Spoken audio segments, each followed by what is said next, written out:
Hello? Hello? How are we doing?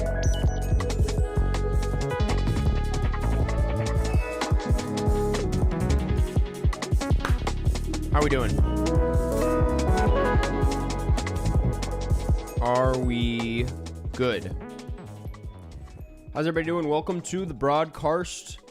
It is April 8th, 2026, and we are back. We are back in the normal place, the normal room, the familiar room.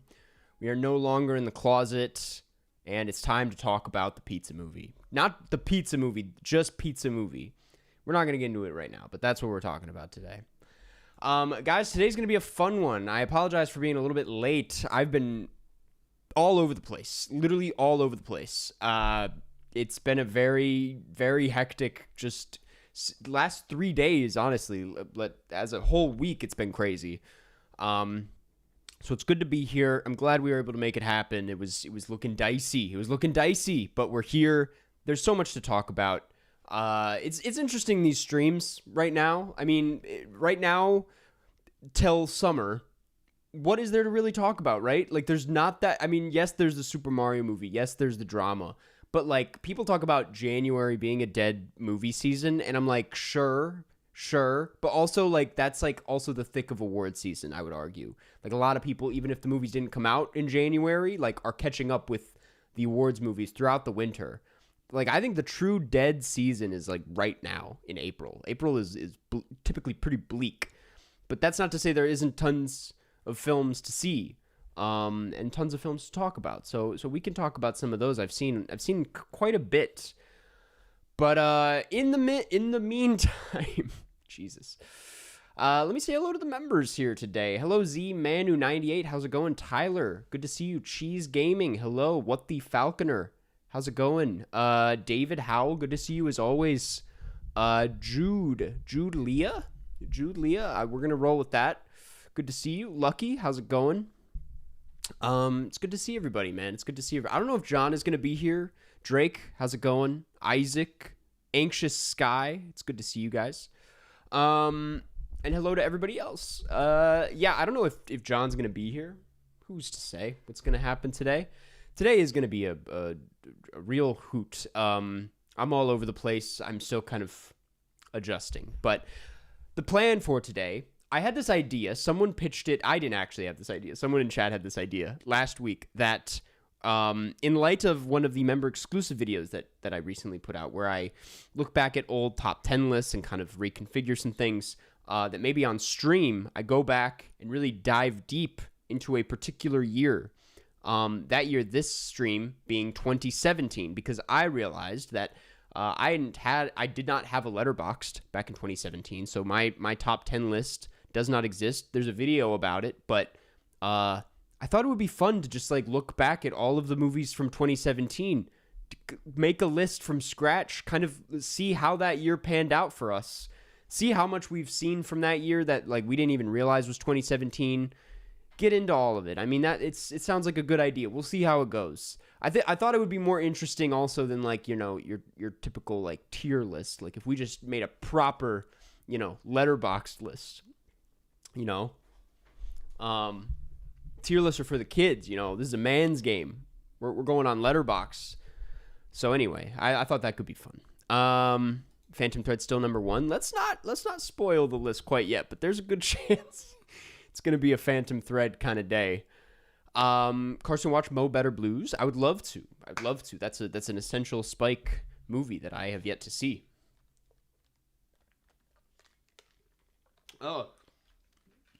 Ice attached to my lip. But anyway, what has happened since the last time we've streamed? I saw several films. The Super Mario Galaxy movie, I think I had already seen by the last time I streamed. I could be wrong. If it's crazy how that movie has already evaporated from my memory, I have little to add on that. It's over. It came and it went, and that's pretty much exactly how I thought it would go down. I saw the drama. Thought it was fantastic. Really liked the drama. I'm very curious how the rest of the community feels. I read a couple of the comments on my drama review video. Seems to be all over the place, to be honest with you. Some people saying it's amazing. Some of you really did not like that movie, but I thought it was fantastic. I'm kind of like going back and forth in my head if that's the best of the year so far, but I'm not quite sure yet.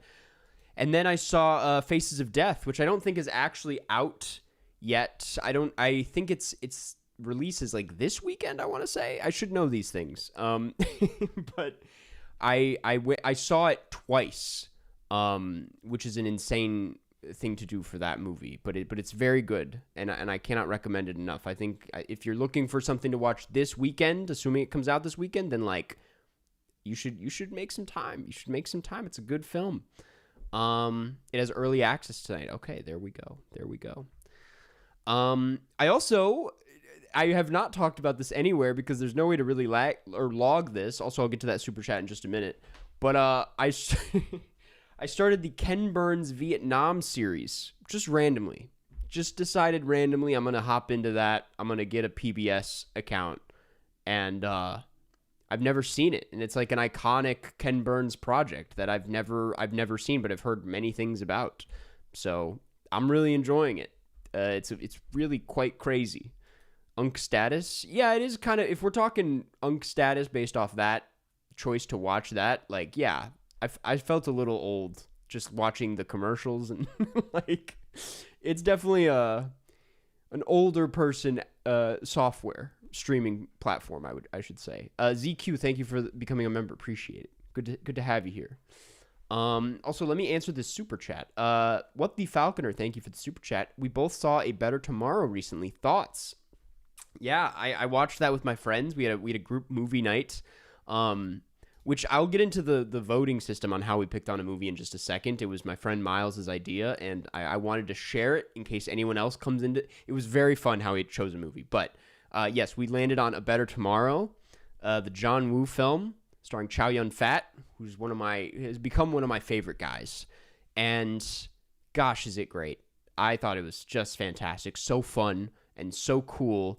And such a lovely movie about, male friendship, connection, brotherhood. There's a lot going on in that movie on top of being just a really fun action flick with some of the craziest, choreography and shootouts and oh my gosh. I mean, that one really landed for me. Loved it. Is Disaster Artist still number one? Well, first of all, it was number 2 that year. I'm pretty sure. And no, it's not. There's not a world where that is. It was either number 2 or number 3. I don't remember, but that is quite crazy to me. Why is everybody talking about Pizza Movie? Well, that's what we're talking about today.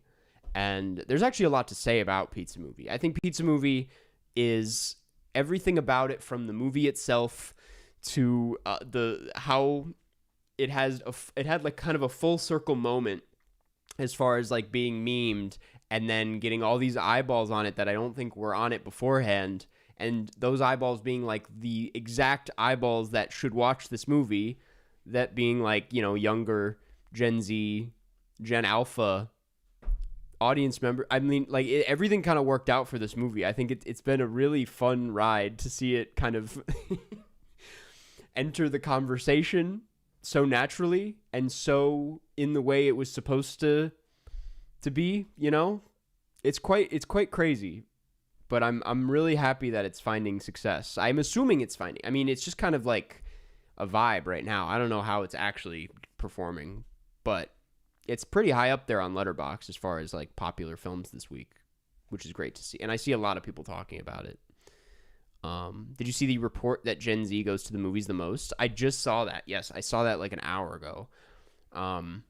Also, yeah, I straight up forgot. I should not be admitting this, but I straight up forgot I was streaming today. I drove home from the desert today. And then on my way home was like, oh, I might as well get groceries, not remembering like what else I had to do today. And then I was at the grocery store and it was like 12:30. We start at 1 and I was like, fuck, I gotta go home. Yeah, so I've had a really kind of hectic morning. I was sweating a lot when I hopped on here, but we made it work, man. We made it work. I've had a really crazy week. Have you seen It's What's Inside? That's a very vague title. It sounds familiar. It's let me check. There's like a movie very similar to that I think I've seen, but It's What's Inside. I don't think so. Sorry. I googled what the fuck? I need you to know that this is not what I'm reacting to. I started typing in It's What's Inside on Letterboxd. I didn't finish it. I got as far as It's What's Ins. I hit the S in inside, and then I stopped typing because one result showed up. And that movie is titled My Anus Hates the Discursive Acts That It Tends to Associate with Hegemonic Forms of Its Cultural Analysis. I don't even know if I pronounced half of that right, but I just want you to go on Letterboxd right now and type in It's What Ins. I also misspelled it. I've left out the S in what. But go to Letterboxd right now and type in It's What Ins and see what pops up, because that's quite crazy. 5-star banger right there. I mean, it has 9 logs, but all 5 stars. So, yeah, you're kind of right. Only 5 stars on this film. Fascinating. Next week's movie. Oh, we're back. Yeah. What a way to break in the stream. John, thanks for being here. You probably came in as I was just processing what I was reading just now. But everybody say hello to our mod for the day and for most days, John Oppenheimer. Wait, Carson, tell us more about your desert trip, please. There's not much to it. I drove to the desert for a day to visit family, and I got to see all the I was like right near Coachella, but not in Coachella.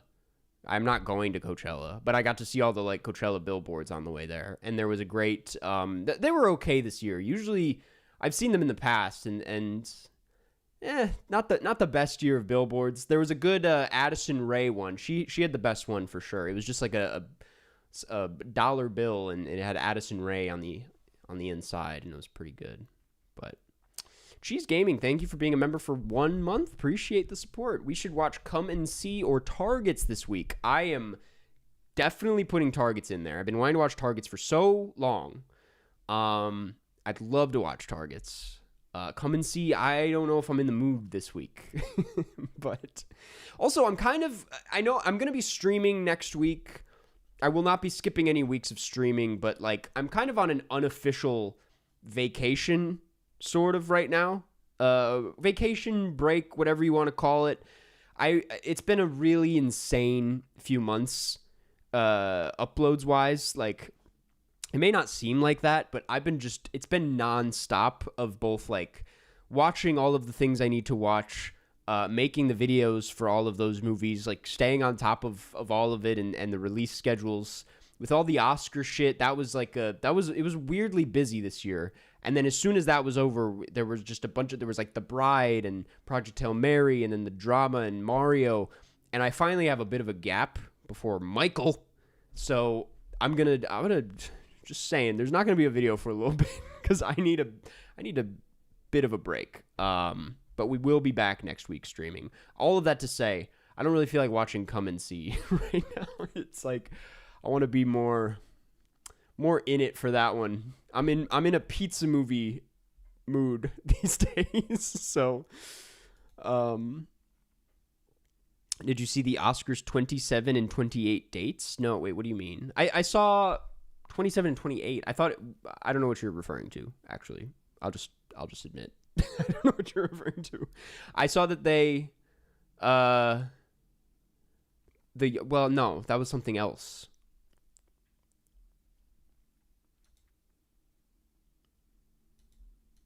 Oh my God, 2027 and 2028.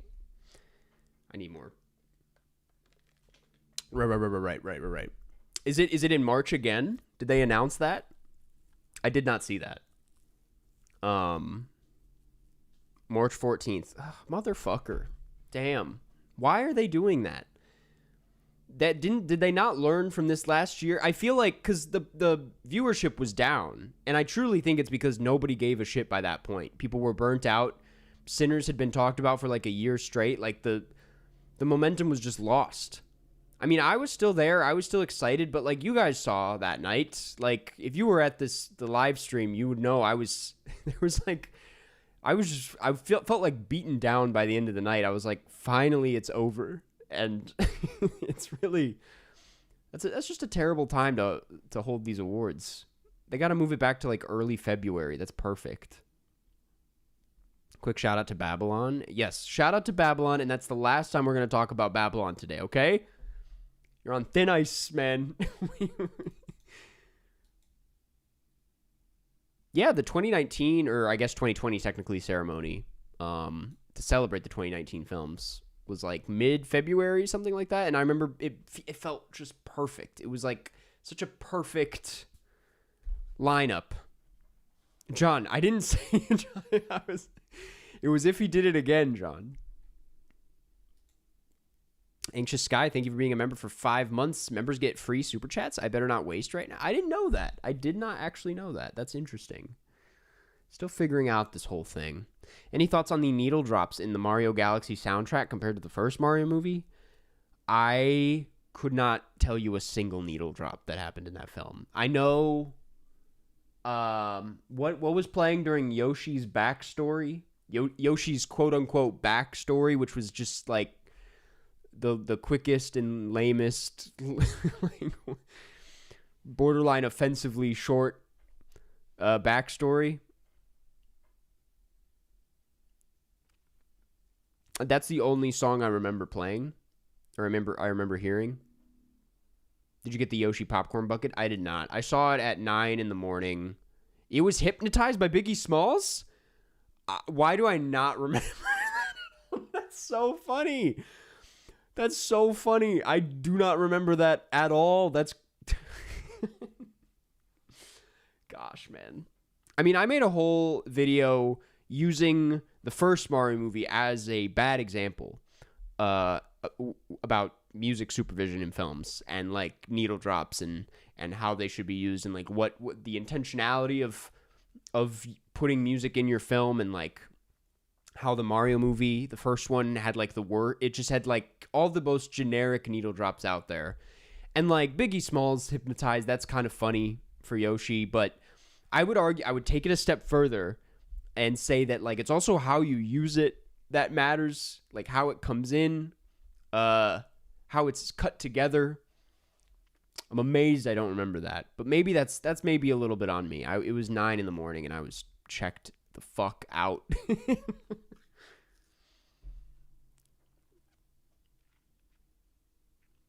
Did you see the Invite trailer? I did. I like it. I'm really excited for it. I think it's gonna be great. The ice is so thin. Oh yeah, he did it again. He You're done, man. Okay. Now yeah, feel free to welcome to the broadcast, okay? We monitor the chat pretty closely. If there's too much Babylon love, we have to step in, even though we like that movie. John, did you like Babylon? I forget.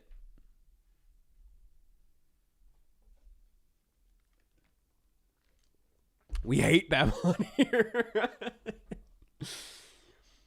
Any minute now, Jonathan Fuji's going to show up magically. I liked it, but I thought the ending was pretty stupid. I think I kind of love the ending to Babylon, I'll admit. I think the one part that I can, even though I understand the choice from an intellectual standpoint, I understand why Avatar is used in the montage, but I think seeing that like 2 weeks after Way of Water, I was kind of like, it feels a little weird. I think that's the like one part of the ending that I'm not like incredibly on board with. I think they should have used some other example, even though I know that's hard to think of something more influential and representative of modern filmmaking than Avatar. That's kind of like what they had to go with. But I thought it was a fun ending, you know. Couldn't help but smile a little bit. Tomas, thank you for being a member for 4 months. First time in the U.S./Chicago next month. Any recommendations? My big recommendation if you're going to Chicago is to do the architecture boat tour. Book those tickets. It's my number one rec to anyone visiting Chicago is to do the boat tour. It's a fantastic time. You're on a boat going down the river. They're explaining the history of the art. I've done it multiple times. Like I've done it even when I lived in Chicago. I was like, I just want to do this. It's a fantastic time. It's very relaxing. If it's bad weather, you can sit inside. It's just there's no way you can lose. It's a good time, and you learn so many cool things. You have these in the bag already? Okay. Besides that, if you want to catch a film, I would try to go to the music box, see what they're playing. The programming is sometimes not very exciting, but when it's right, it's legendary. What else? What would you say, John? I would say go to Chinatown if you can make the time. Chinatown in Chicago is pretty good. I'd hit up... I'm trying to think of good... I would get an Italian beef while you're there. I know this is a bit touristy and a bit cheesy, but going to Mr. Beef downtown, which is where they shoot the bear and the restaurant the bear is based off of, it is worth it. I think I enjoy going to Mr. Beef and getting an Italian beef and getting it wet. It's a good time. Best hot dog in Chicago? It's Super Dog, but that's up in Niles. It's kind of technically not Chicago. Also, the best Italian beef is Johnny's, which is way out west. And I don't really recommend that to anyone visiting because you're not really anywhere near Chicago. But that's the best Italian beef. But Super Dog up in Niles is where it's at. Griffin Museum of Science and Industry, of course. All the museums are great. The Shed is a good time. I would say the Art Institute is the best one. I was just in Chicago. Made time to go to the Art Institute because I just love it so much. And there's always some cool shit going on there. Also go see an improv show at Logan Square Improv. Yeah, no, do it. Go for it. David Howell, thank you for being a member for 6 months. Best Billy Wilder? Gosh, that's a tough question. He's got so many bangers. I think I actually am a Some Like It Hot super fan. I think Some Like It Hot is quite good. I've seen The Apartment several times now. I think 3 times. So technically that's probably it's neck and neck. I love The Apartment so much, but Some Like It Hot is quite good.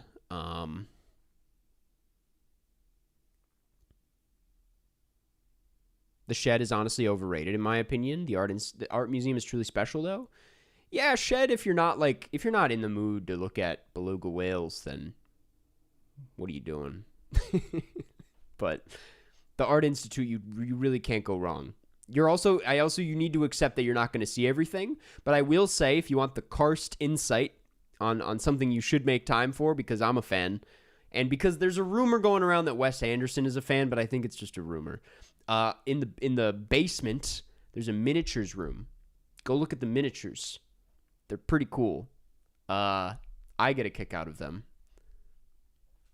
You see Euphoria debut with 57% on Rotten Tomatoes? I did not see that. That's after the premiere? It's very interesting. I heard I hear not only are they premiering it at Coachella, which doesn't really make sense, but I guess that's the target audience for this film.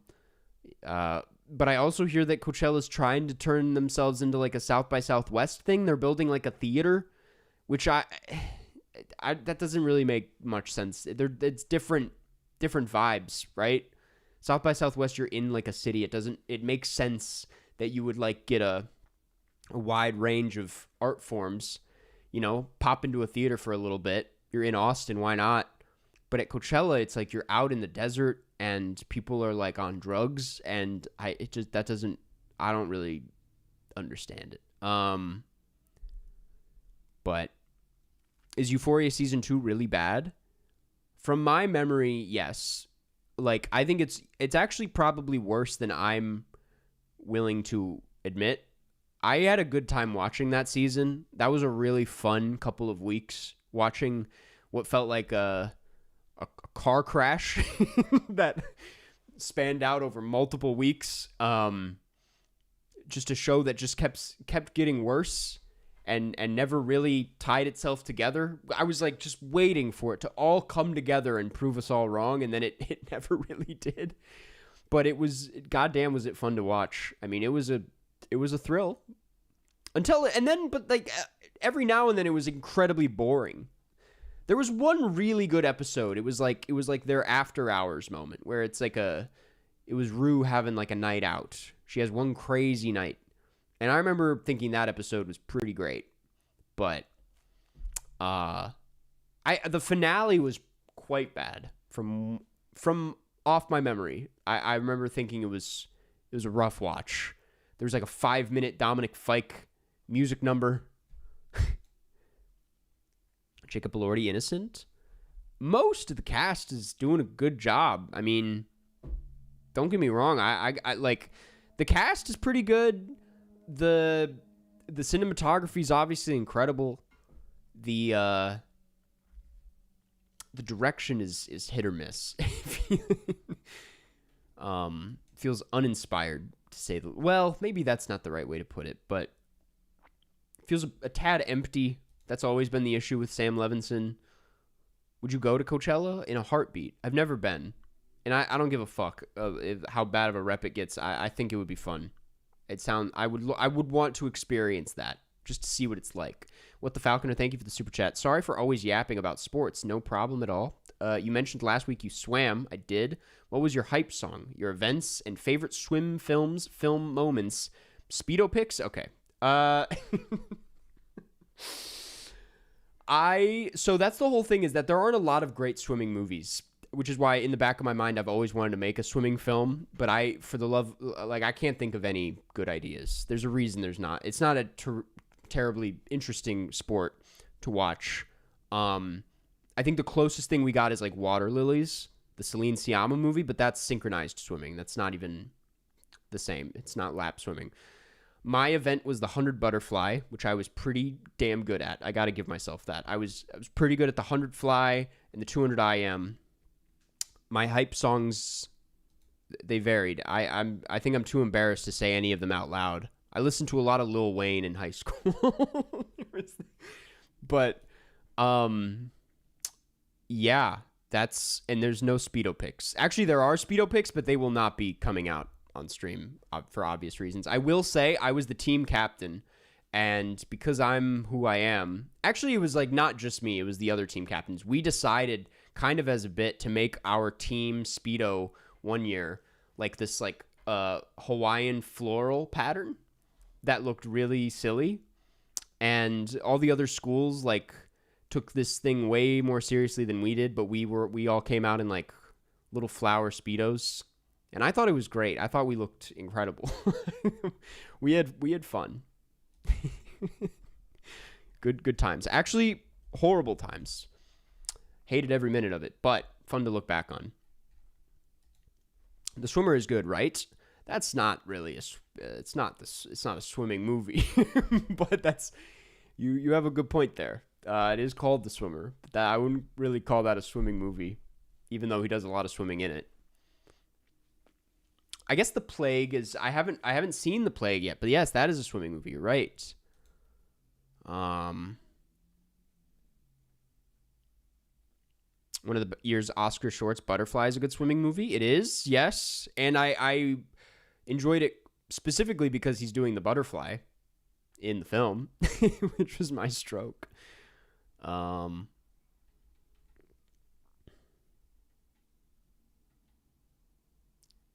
That's funny. The Swimmer never crossed my mind as an option, but now I'm looking at the chat and everyone was saying The Swimmer. But I'm telling you, man, that wasn't a swimming movie.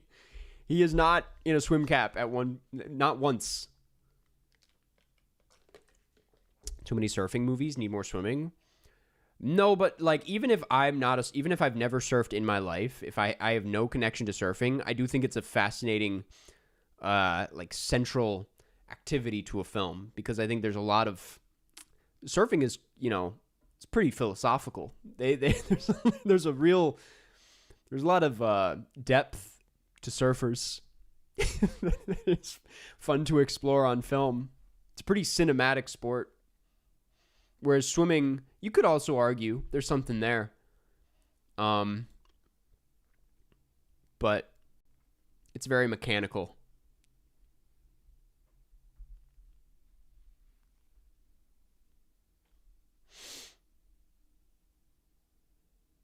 You would like The Plague? It's like 8th grade meets Ari Aster. Yeah, everything I've heard about The Plague, I'm like, that would be incredible.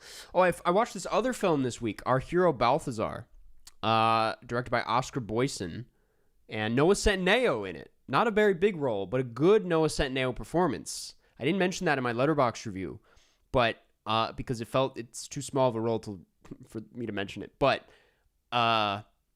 probably my favorite Noah Centineo performance. The best anyone's ever used him. Like, I think it recognized him as a weird guy with weird screen presence and used that to its advantage. And he actually, like, he doesn't feel out of place in the film. He fits right in, which I think it was perfect for him. It was perfect. The film itself is great. It's very similar to,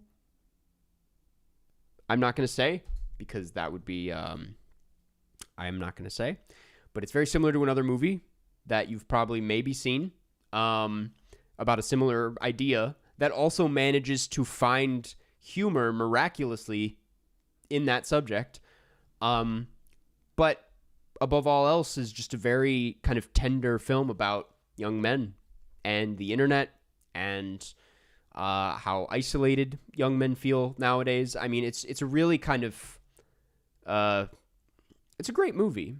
It's the kind of movie I've been looking for a while, both as far as being about the internet and about young men today. And I thought it balanced both things and made the case for the two things being very related. I thought it did it really well. I was into it. I was moved. When is it getting a wider release? I don't know. I thought it was out this week, but maybe that might just be in New York and LA. Hopefully soon. What movie are you talking about? Our Hero Balthazar. Great flick. Great flick. He's talking about Trolls 2. No, but I could say a lot of the same things about Trolls 2. I'm kidding. What do you give the drama out of 5? I gave it a 4 out of 5. I haven't updated it on Letterboxd because I like to wait a few days since if I do a video on it. But I gave it a 4 out of 5. I really enjoyed it. It's a great movie. Probably better than Dream Scenario.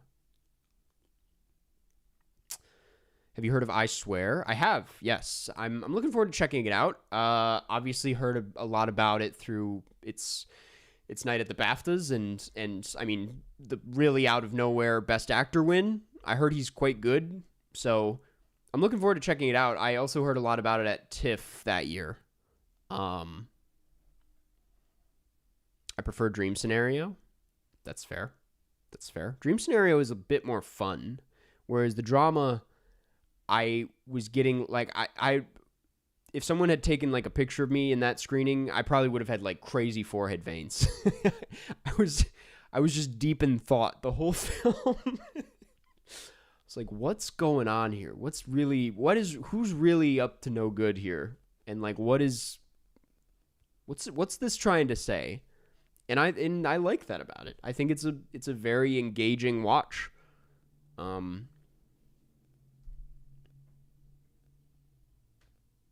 The drama ending is way better than Dream Scenario. The Dream Scenario ending is what kind of ruins it. I think it doesn't really know where to go.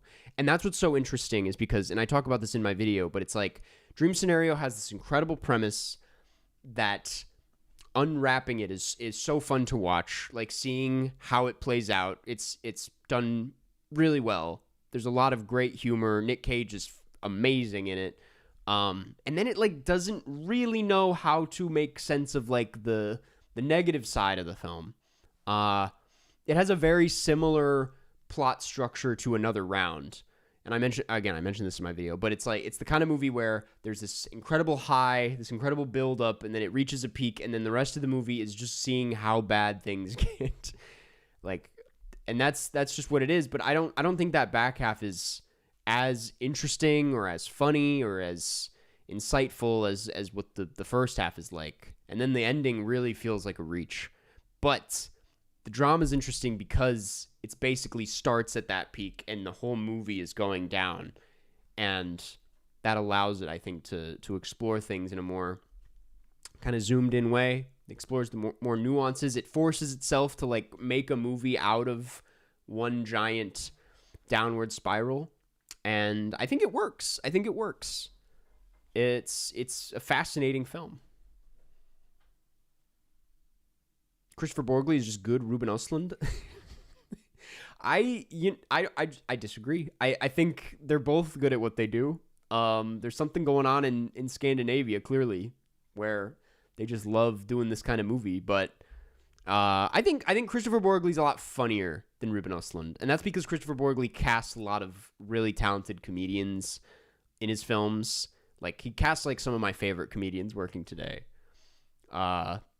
And so naturally his movies are very funny. And I was just rewatching like dream scenario clips for my drama video, and Nick Cage is just outstanding in that film. I forgot how good Nick Cage is in Dream Scenario. He's so funny to me. His delivery of like every line is just so bizarre, but it's like perfect. Some of his best. American Gangster thoughts. Yes. I watched in between screenings of Faces of Death, which I only logged once for the record because it felt redundant to just log it again. But I went to one Faces of Death screening, flew to LA on that flight, watched American Gangster, landed in LA, watched Faces of Death again. Absurd. Anyway, American Gangster, watchable. A good watchable time, which had a lot of, I think, interesting things to say about the gangster genre. I think Ridley Scott is doing his thing. He's obviously a very strong filmmaker. He's very good at, building tension and making a big movie, making you feel the size of that film, which I certainly do here. It feels like an epic tale. Denzel Washington's fantastic in it. Russell Crowe's great in it. Wish there was more Josh Brolin. But it's really just kind of like, yeah, it's a fine, watchable, great airplane movie. Yeah, takes up a lot of time. It takes up a lot of time and feels huge, but doesn't really leave you feeling like you took in a whole lot, It goes down very easy, and it does so to a fault where you really don't, like, ever latch onto something too deeply. Though it is like, it's well made, well crafted. Just not like one of my favorite Ridley Scott movies. But I think any Ridley Scott movie is going to be pretty entertaining. And that's certainly the case here.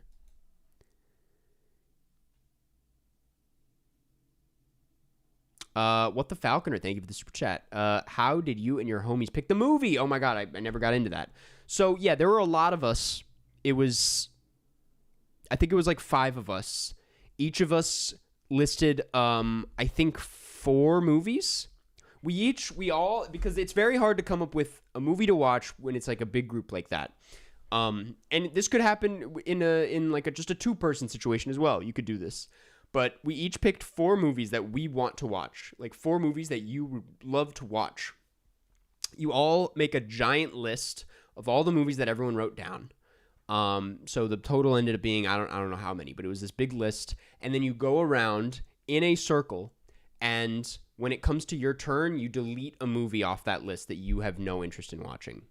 So for example, it came to me, I was really not in the mood to watch Children of Men because I've already seen it, and I was like, that's not the vibe tonight. I was like, I know for a fact that I would not like to watch Children of Men. You move it on to the next person, they might delete one of your movies, and you're like, okay, well, that's fine. They just really didn't want to watch that. You keep going around until you're left with only movies that, like, no one really had an issue with, and then one of those movies stays, and that's what you end up watching. Does that make sense? It was a very good method, because by doing that, you don't end up watching something you didn't, because, like, it's really... If you don't end up wanting to watch what gets picked, it's like, well, you should have taken it out then. But by doing this, everyone kind of ends up watching something that they were willing to watch. And A Better Tomorrow was that. It was between A Better Tomorrow and Margaret, the Kenneth Lonergan film. And yeah, it was a really good method. My picks, let me see. No, it wasn't Margaret. Margaret got booted out the second or third to last round. Dude, it was A Better Tomorrow and Deja Vu, the Denzel Washington, Tony Scott movie, which was one of my picks. I put that in because I was like, we should watch this. This could be a really fun group movie. And I made it almost to the end, and then Better Tomorrow got picked. My actual picks, though, yeah, I said To Live and Die in L.A. Never seen it. Margaret, Deja Vu, Splendor in the Grass. I did not win that night, but sorry, what app did you use for that? It was just the Notes app. I mean, because it just, you put it all on a person's phone, and then you pass that phone around. And actually, no, we didn't even do that. It was a group chat, and we would just send the list in the group chat with one of the movies gone. Really good method. Really good method. How would two people do that? I mean, you just put in, so say you each put in 4 movies. You have a movie or a list of 8 movies, and then you start with someone, and you just pass it back and forth, and it's the same thing. You take out something you don't want to watch, pass it. They take out something they don't want to watch. You go back and forth, and then you end up with one movie that apparently both of you were willing to watch.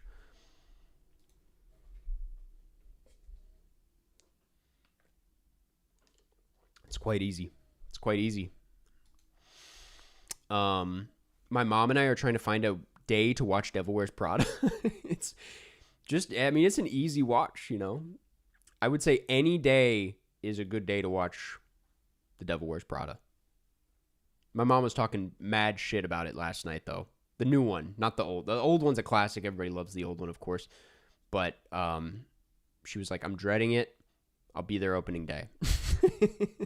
It's essentially what she said. Carson, what are your thoughts on Robocop OG? I was like kind of whatever on it the first time I saw it, but that's because I don't think I really got it, both intellectually on a deeper level and just in how fun it is. Like I didn't really click with it in either sense. And then I watched it again at a midnight screening on 35 with a packed crowd. And if you don't walk away from that loving it, then there's no point. I walked away from that one being like, okay, yeah, no, that was quite great. It's a fantastic movie. Maybe my favorite Paul. Let me hold off on that. Let me think about that.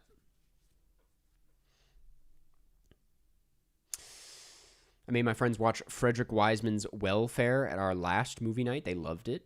That sounds like a good. My one friend is a big Wiseman fan. I think he may have put one down that night. Let me actually, in case anyone's curious, list off the big list of movies that we had to choose from, just to see if you would go with the same. The full list was 12 Angry Men, which I was kind of bummed we didn't pick on that. The Gleaners and I, Children of Men, Whatever Happened to Baby Jane, To Live and Die in L.A., Margaret, Deja Vu, Splendor in the Grass, Altered States, that would have been fun, Mulholland Drive, Eating Raoul, Jesus Christ Superstar, which got kicked out round 1, by the way, Cabaret, Solaris, I kicked that one out. I have to come clean that I was not in the mood to watch that. Margaret, To Sleep with Anger, Lancelot du Lac, A Better Tomorrow, Duck, You Sucker, and The Long Goodbye. God, y'all are dorks, respectfully. Me and my friends, we had a great time. What are you talking about?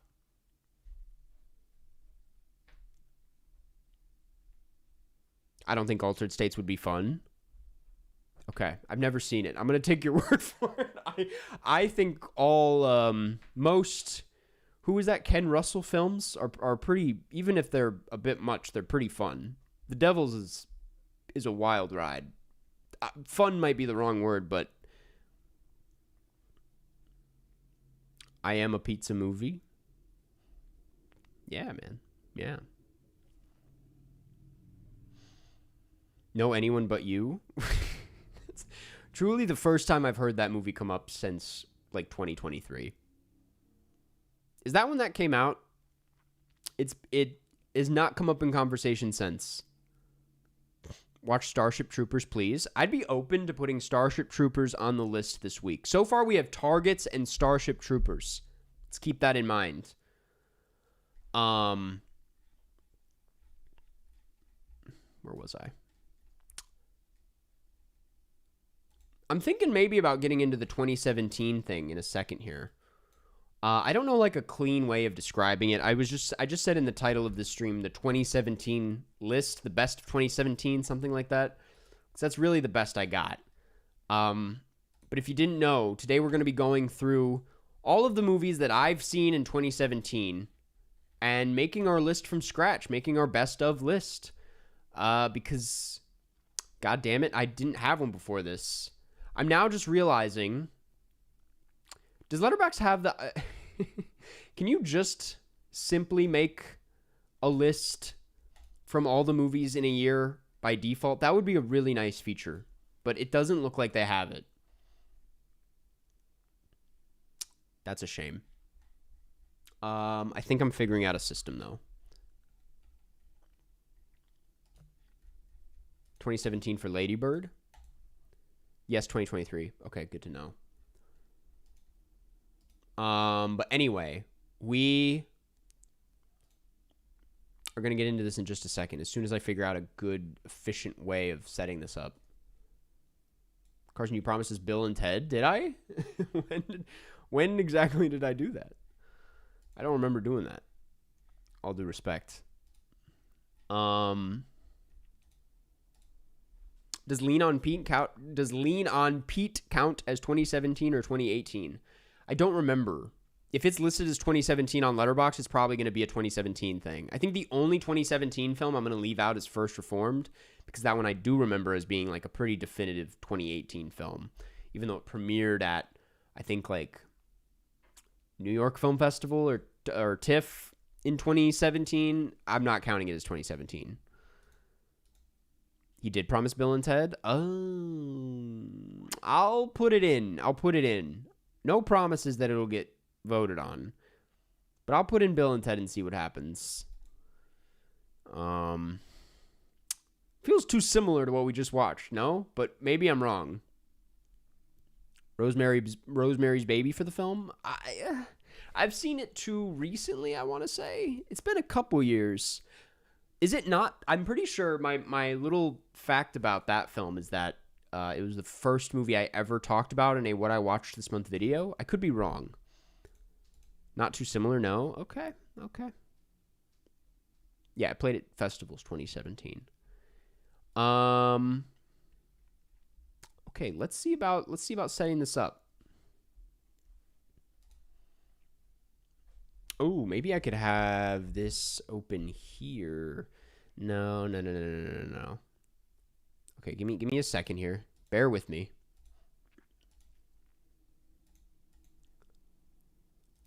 Okay. And Psycho maybe? Psycho would be kind of a fun one to revisit. That is definitely like in the same vein as Doctor Strangelove in that I probably am due for a revisit on that. Okay, which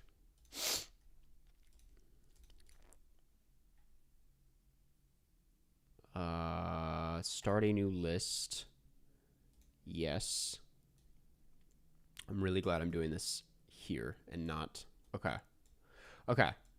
I think we're good. Let's try this. Hello? Okay. So we are going to be putting together a 2017 list. This is going to start in a pretty boring way, which is by me having to manually add every 2017 film that I've seen. Maybe this won't be boring. I have in a separate tab all of my films from 2017 thing. It says 87, though I'm going to skip some of these because I don't really count Black Mirror as like a movie, or like the Brockhampton documentary Saturation as in the same way. Some of these I don't remember at all. So we're gonna right now. All I have is the post, but we're gonna add, obviously, Phantom Thread, Paul Thomas Anderson, The Last Jedi. Who could forget? This is also good because it kind of gives me a way of like remembering what came out before we like dive too deep into the list. Wonder 2017. I remember hating it. What the fuck is this? Okay, it's only 19 minutes. I'm not going to count it. It was a short film called Marguerite. Short doc, I want to say. Short film, Marguerite. I don't remember. I am going to count this one. I'm going to count Finding Francis, the finale to Nathan For You. Paddington 2.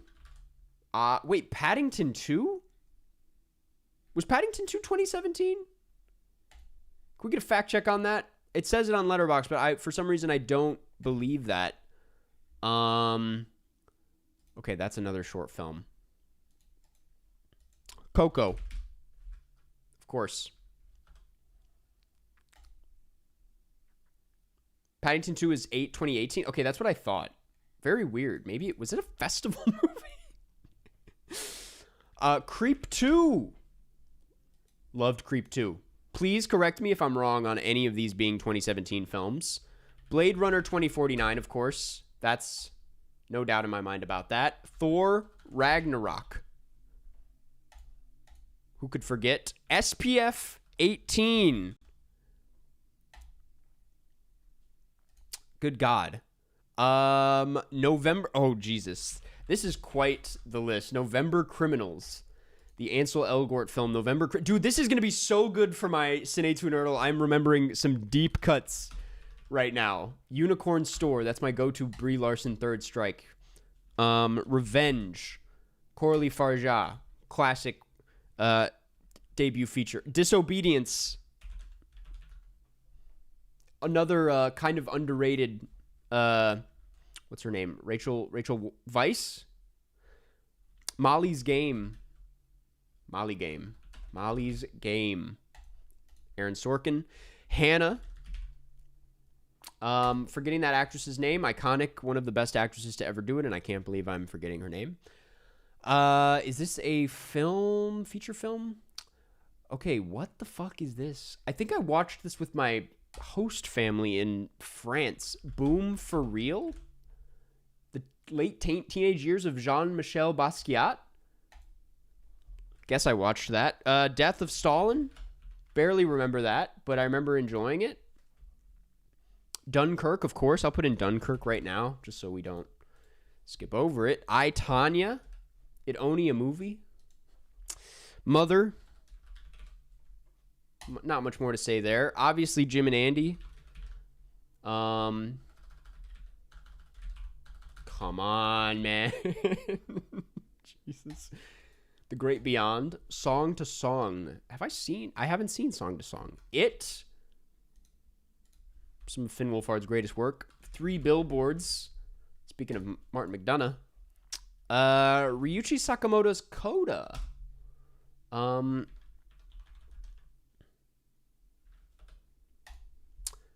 Let's see. Lean on Pete. They're saying Lean on Pete. Lean on P. It Only a Movie. Any regrets? With these scores so far, not really. It's been since 2017 that I've seen these, so I can't really say. Lady Bird, of course. Shape of Water. Who could forget? We're moving actually kind of fast here. I'm not... Thelma. That's an interesting update. Thelma, Joachim Trier. The Wife. The movie that everyone thought Glenn Close was going to win for. Logan Lucky. Another interesting addition, which was definitely not in the original list. Emoji Movie. Good God. Oh, man. 2017 was iconic. War for the Planet of the Apes. Who could forget? Are we going to count Tour de Pharmacy? The Andy Samberg Tour de France mockumentary? Spider-Man Homecoming. Of course. Despicable Me 3. Man, I was watching some bullshit in 2017. You Were Never Really Here. Isn't that also, are we kind of saying that's 2018? I thought that was in my 2018 list. Need a fact check on You Were Never Really Here. Good Time. Of course.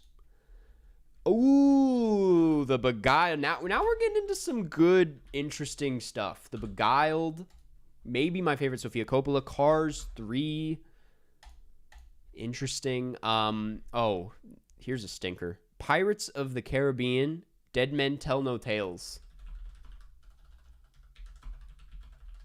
That's 2018? Okay, good to know. Taking it out. I don't think I ever really saw Wonder Woman. I might come to find out that I logged it. But Killing of a Sacred Deer. Now we're talking. Oh, here we go. The Florida Project. A big one. These are big boys. The Meyerowitz Stories. Another big one. The Square. Another big one. The Rider. Chloe Zhao. Directorial debut. Twin Peaks, I'm not going to count it. Twin Peaks: The Return, I am in agreement that it is a movie, but I don't think it qualifies for what I'm doing here. Okja. Bong Joon-ho. Baywatch. I don't remember watching Baywatch. Guardians of the Galaxy Volume 2. Good flick. Classic James Gunn. Night is Short, Walk On Girl. Oh, dude. Hot Summer Nights. We're getting there, man. We're getting there. I'm also going to revisit 2016 real quick to make sure that there's no delayed festival films that I'm missing. The Disaster Artist. Boss Baby, it's here. The Boss Baby, follow that up right with Baby Driver. And we're on to page 2. Not that many left. Kong Skull Island. And then we have A Fantastic Woman. Great movie. I think my first movie I saw at the Gene Siskel Film Center. Summer 1993. The best Carla Simone movie. The movie that got me to fall in love with Carla Simone. The Lego Batman movie. Who could forget? Brigsby Bear. An iconic Cast watch. Get Out. Quite possibly one of the true classics from this year. Columbus by Kogonada. A Ghost Story by David Lowery. Call Me By Your Name. You may have heard of it. Thoroughbreds. Of course. Icarus. Great doc. The Big Sick. And lastly, an experimental film. Sleep Has Her House. Really good film. By Scott Barley. Raw was a festival 2016. Put in Raw. Okay, I'm going to list out my 2016 watches real fast. You tell me if... There's not that many. Tell me if any of these are 2017. Actually, let me just quickly glance. I'm pretty positive some of these. Rogue One, obviously not.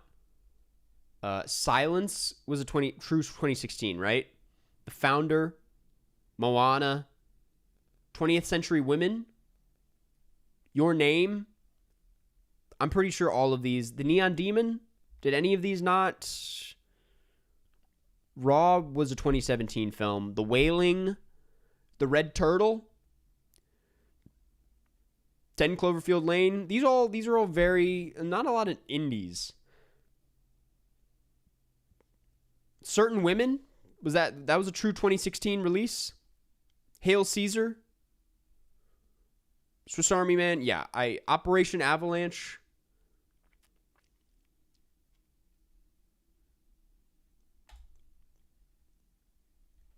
Red Turtle releases. Yeah, that was 20. It had a limited. Oh, Red Turtle is kind of. Red Turtle might be a 2017 thing, actually. I'm gonna put Red Turtle in. It had a limited theatrical release in the U.S. in 2017. So, okay. Well, where are we? I say we. Now's the fun part. Now's the crazy part. Let's start with the bottom, I suppose. Let's start with the bottom. I'm going to zoom out just a bit. Give ourselves something to work with here. I know for a fact SPF 18 is one of the worst things I've ever seen in my life. I know we were just praising Noah Centineo, but this was a dog shit movie. November Criminals, also at the bottom. I wish the scrolling was not so bad on Letterboxd. Is there a more efficient way of doing this? What else? Brigsby Bear I was not crazy about. That's near the bottom. Hot Summer Nights was pretty bad. Hot Summer Nights also near the bottom. Baywatch, probably worse than a 3-star. I think Baywatch is more offensive than Brigsby Bear. The Boss Baby is near the bottom, but let's not get carried away. It's not a bottom tier film. Pirates of the Caribbean, Dead Men Tell No Tales. That's that right next to SPF 18. Sort by star rating and then rank from there. Thank you. Let me do that. Please enter a name. That would be important, yeah. 2017. This list is now public. And then we go sort by your rating, highest first, and then edit. What happened? What happened? Do I have to then clone this sort? I'm learning how to use Letterboxd in real time here.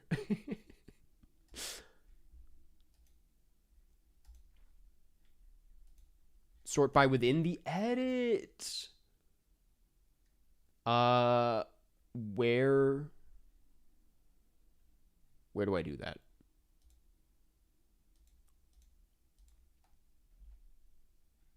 Am I crazy? Why can't I see where it says sort by? Am I blind? Where does it say sort by? Unk status? Dude, I'm gonna go crazy. You're so close. Wait, let me take it step by step here. Tags? Who can view the list? Show position? Sort by. Oh my god. It was okay, listen, in my defense, it was a little hidden. Man. Your rating highest to lowest. Okay, perfect. Despicable Me 3 does not even have a rating. Also, you guys can't even see. Let me adjust this. Despicable 3 does not even have a rating. I know it's better than SPF 18 and probably better than the Emoji Movie. Dead Men Tell No Tales is like right there with the Emoji Movie. Probably lower because the Emoji Movie is at least fun. Despicable Me 3 below November Criminals. I'm fine with that. Hot Summer Nights definitely above that. Cars 3, I remember hating. But you gotta love that they're like doing something interesting with it. I think it's probably above Unicorn Store. Wonder, I don't remember, so I'm going to give it the benefit of the doubt.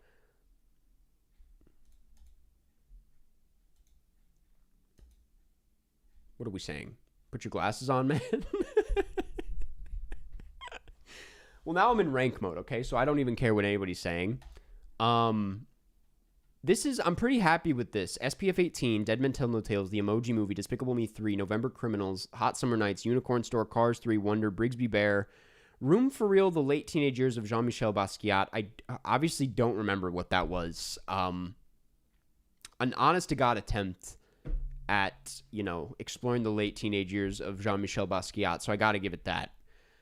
Molly's Game, yeah, it's worse than Disobedience. Disobedience, 2.5 stars is kind of crazy. That movie was not bad. It's better than Thor Ragnarok, sorry. Better than Baywatch. Baywatch going probably below Unicorn Store. I think now it's all coming back to me. I think my defense was that Baywatch was like kind of fun, and I think people were mad at me for rating it so high back then. It's all coming back to me. But nowadays, like from the outside, I'm like, that cannot be that good of a movie. Unicorn Store, it was a debut. We gotta respect it for that. Molly's Game below Thor Ragnarok. Is it? Is Molly's Game below Thor Ragnarok? I remember Molly's Game really kind of falling short. That's a recent watch in the grand scheme of things. I'm going to leave it there. Disobedience, better than Boss Baby. Disobedience was kind of boring, I guess. Maybe that was the problem, if I could think of anything. I like both actresses quite a bit, so this is a bit of a... I'll keep the Boss Baby up there. The Boss Baby's kind of a classic. Many are afraid to admit it. Lego Batman movie, 3 stars is pretty low for a movie that I thought was pretty good. That is definitely better than Kong Skull Island. Definitely better than Planet of the Apes. Better than The Wife, man. Better than Mother. Better than Hannah. Maybe like comfortably behind The Big Sick. Maybe comfortably behind The Big Sick. The Boss Baby. Better than Skull Island. So now we're getting somewhere. Not as good as War for the Planet of the Apes. War for the Planet of the Apes, better than The Wife. Probably better than Hannah. Hannah's sorry, very boring movie. Hannah's below Kong Skull Island. I'm sorry. It is just not a very interesting movie. Mother, I don't know what to do with Mother. Mother is stressing me out.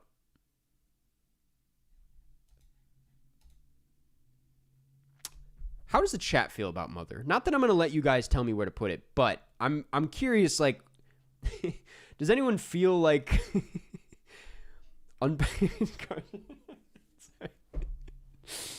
It's all right. Yeah, it's... I remember being like, I know that this is a stupid movie. Like, this is some bullshit for sure. But I remember being, like, pretty entertained by the whole thing. I went in wanting, because I'd heard so many things, I was like, well, this better be shocking. This better fucking make me feel bad. And it did. So I was like, well, it's kind of a success. And Jennifer Lawrence is pretty good in it. But it is like definitely a movie that thinks it's a lot smarter than it is. But who's to say?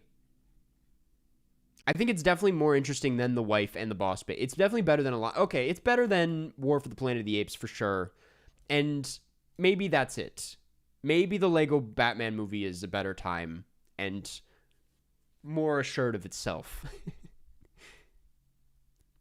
Carson, you need to shout, Mother? Yes, that's what's so frustrating about this movie is it has the exclamation point, but is lowercase. So I don't know what to do with this.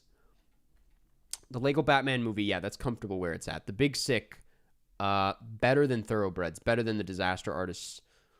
Probably better than Night is Short, Walk On Girl. Better than Guardians of the Galaxy. Better than The Rider, but I don't know if it's better than Okja. Might be a little bit better. Spider-Man Homecoming is not a bad movie, but it's below these. Thelma's below. Thelma, I don't know what to do with you. Jim and Andy, dude, 2017 was all about the 3.5s. Jesus Christ. Death of Stalin, I don't remember as much as The Big Sick. Jim and Andy, certainly below. Blade Runner is a high 3.5. Blade Runner is more like a 4. This 3.5 is kind of crazy. This is more of a 4 at the end of the day, but let's hold off on that because these 4s are all pretty good. Who's the worst 3.5 here? It might be The Rider. The Rider, I remember being kind of boring.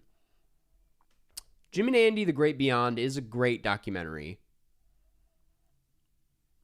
it truthfully might be the Disaster Artist next. Or maybe Thoroughbreds. Thoroughbreds I remember being like a bit frustrating. I thought you saw Blade Runner as one of the best of the 2010s. I don't think I said that. If I did, that was a long time ago. I do think it's better than 3.5. I don't know where. I actually, guys, being completely honest with you, and this is why maybe you should like rethink some of my older videos. Like, I don't remember doing this. I actually have no memory of giving this movie 3.5 because I don't really believe it to be a 3. I think it's a 4. I think it's a solid 4. I don't think it's Denis' best movie. And I'm not sure how I would feel about it on a rewatch. It's been many years, but 3.5 is a bit harsh. The Rider is last. Thoroughbreds, yeah. The Disaster Artist, yeah. Night is Short, Walk On Girl, probably not as good as Guardians of the Galaxy Volume 2. As far as the Marvel movies here go, I think I would take Guardians of the Galaxy over Spider-Man. Yeah. Guardians of the Galaxy I like a little bit more than Spider-Man Homecoming. Jim and Andy is truthfully not as, I guess, interesting as those movies. I would take Spider-Man Homecoming over it, if I'm going to be honest.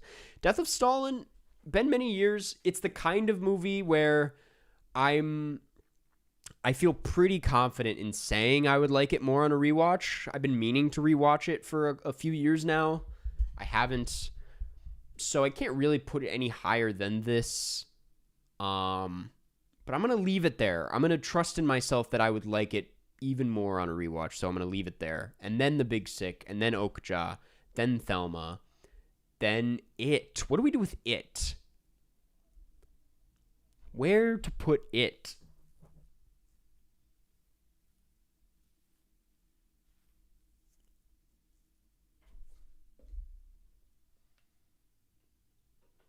It is kind of a tough one because I will admit, I know there might be a lot of haters, and I would imagine many people were not into It Chapter 2, which I never saw. And that might have soured your taste on It, the original. And by the original, I mean the 2017 version. But I remember seeing it at the Navy Pier IMAX with a fairly large group of people freshman year of film school and having a really good time. It was fresh off Stranger Things, and I was like, Finn Wolfhard is the best actor in the world. And I was just laughing. It was not too scary, but it was like scary enough that it was entertaining. I believe a lot of you when you say it hasn't aged that well. It is very long, and that's the reason I haven't rewatched it. It might be a good plane watch someday. I love what Bill Skarsgård is doing in this movie. I think, again, Finn Wolfhard's great. I think the rest of the children in the movie are great. A lot of great child performances. Definitely not as good as Okja, all of that said. Probably not as good as The Big Sick. And just because I remember Guardians and Spider-Man Homecoming a bit more, I'll put it below those. But no higher than that. I mean, no lower than that. That feels like a safe spot for It. Okay. Where is The Last Jedi? Yeah, it's all the way up there at 4.5. We'll get there. we will unpack that in a second. That does it for 3.5s, as we've established. So wait, are we saying Thelma's the best 3.5? I don't know if I believe that. You know, after all of these years, I actually think The Big Sick, when I look out at this list, is probably the strongest of these 3.5s. I remember thinking it was crazy that The Big Sick made the top 10, but looking at it, no, it was a good movie. It was a good, strong movie. Blade Runner, let's see. Blade Runner, better than Icarus, not as good as Call Me By Your Name. Better than The Square. Call Me By Your Name is getting shot up a lot here. Let's just put it up here while we have the time. Oh God, geez, there's a lot of things we got to move around here. The Red Turtle, I don't remember at all. That should be in the next Changed Opinions video. I remember being moved by it, but I don't find it to be that memorable. if I'm going to say it's a 4 and put it at the bottom of the 4s. Sorry to the Red Turtle fan base. Other bottom of the 4 movies include Creep 2, which I had a lot of fun with, but I remember even then being like, it's not as good as Creep 1.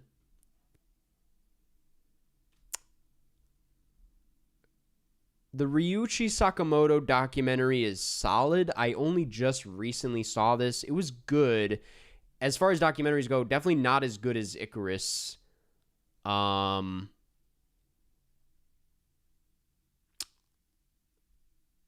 2 may be a little bit better. Lean on Pete, I remember liking, though it's not really at the top of my mind. It's a good movie. It's definitely a 4, but it's at the bottom of the 4s for sure. Above Creep 2, we'll say above Creep 2. I hope this system is I don't know if this is the best way of going about this, but it's working for me right now. Shit. And that does it for 4s. Okay, so those are comfortably at the bottom. Blade Runner is better than Logan Lucky. It's better than is it better than The Shape of Water? Yes, it is. Is it? I don't know.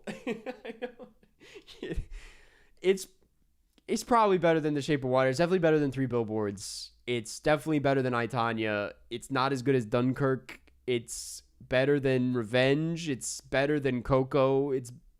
I love The Post. I'm sorry. I love The Post.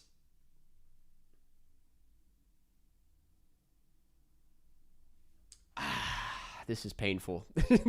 This is really hard. Okay. Let's talk Icarus. It is not as good as this. Icarus is in a good spot. The Square is... I think Logan Lucky is a really frustrating movie. My issues with Logan Lucky are that it feels weirdly like disposable and a little flat, despite being a really, really, really fun time. I think these others are just a bit like denser to me. The Square is like, say what you want about Ruben Östlund. I think The Square is quite a feat. I think it's probably stronger than Triangle of Sadness at the end of the day, even if Triangle of Sadness is maybe a better time. I think he's doing what he does a little bit better in The Square.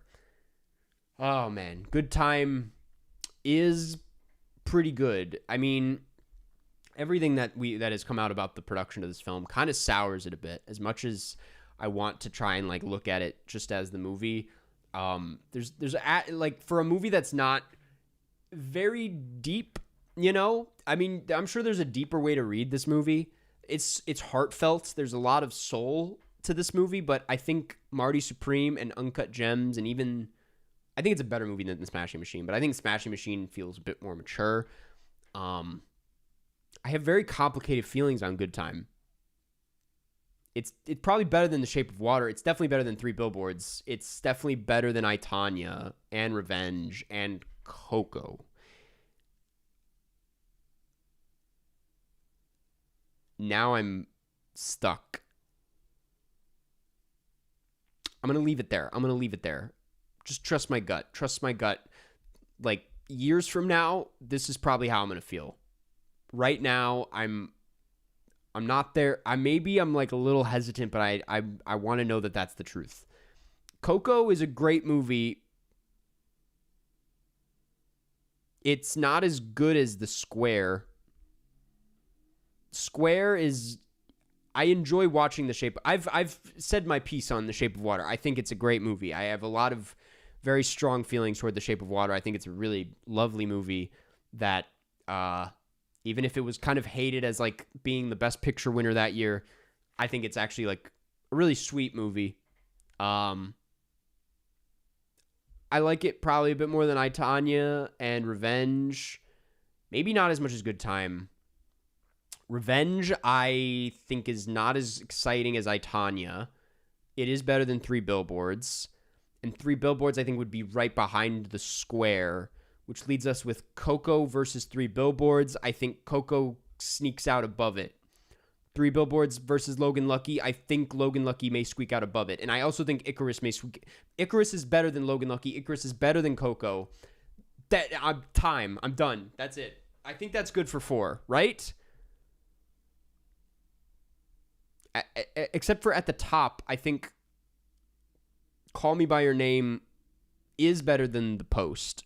The Post is quite... I love The Post.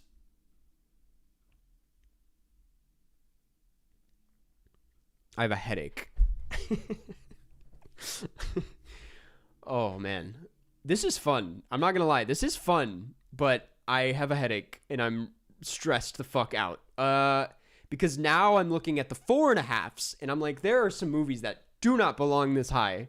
But anyway, Sleep Has Her House was great, and it's a fantastic movie, and I'm going to stick by the fact that that's a 4.5. But I also think Call Me by Your Name is better. I've had such a rocky relationship with Call Me by Your Name, but even though I haven't seen it since probably like 2018 or 2019, I in my memory, it's pretty high up there. It's better than A Ghost Story and Columbus. It's definitely better than Columbus. I like Columbus, but it's not that good. It's Get Out is... Let's just shoot Get Out all the way up real quick so that we don't have to keep moving it. Let's take Finding Francis down a bit. Let's talk bottom of 4.5. Bottom of 4.5. It might be Columbus. It might be Baby Driver. Everybody calm down. It might be Baby Driver. It might be A Ghost Story. A Ghost Story above Baby Driver and above Columbus. That's good. Sleep Has Her House above all of those. Call Me by Your Name is probably better than A Fantastic Woman, though I really like A Fantastic Woman. What are you saying, bro, about?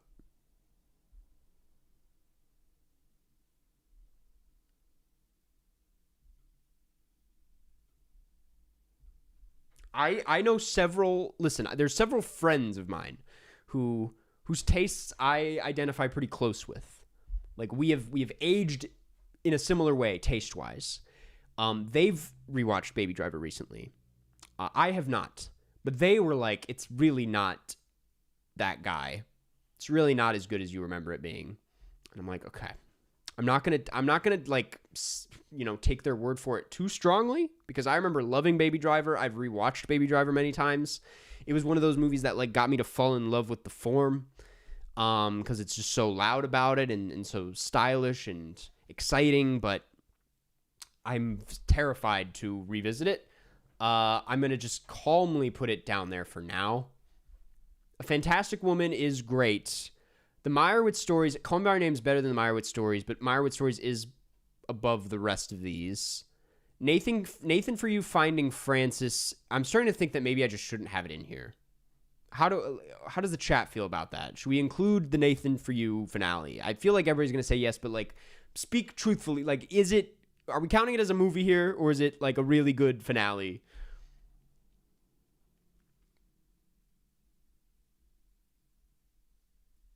You should make a video about movies you are terrified to rewatch. I'm writing that down. Thank you. And I'm going to credit you because that's a really good idea.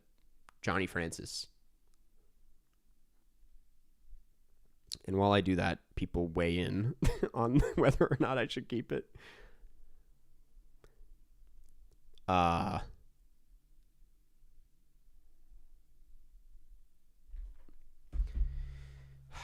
It's the best thing on this list.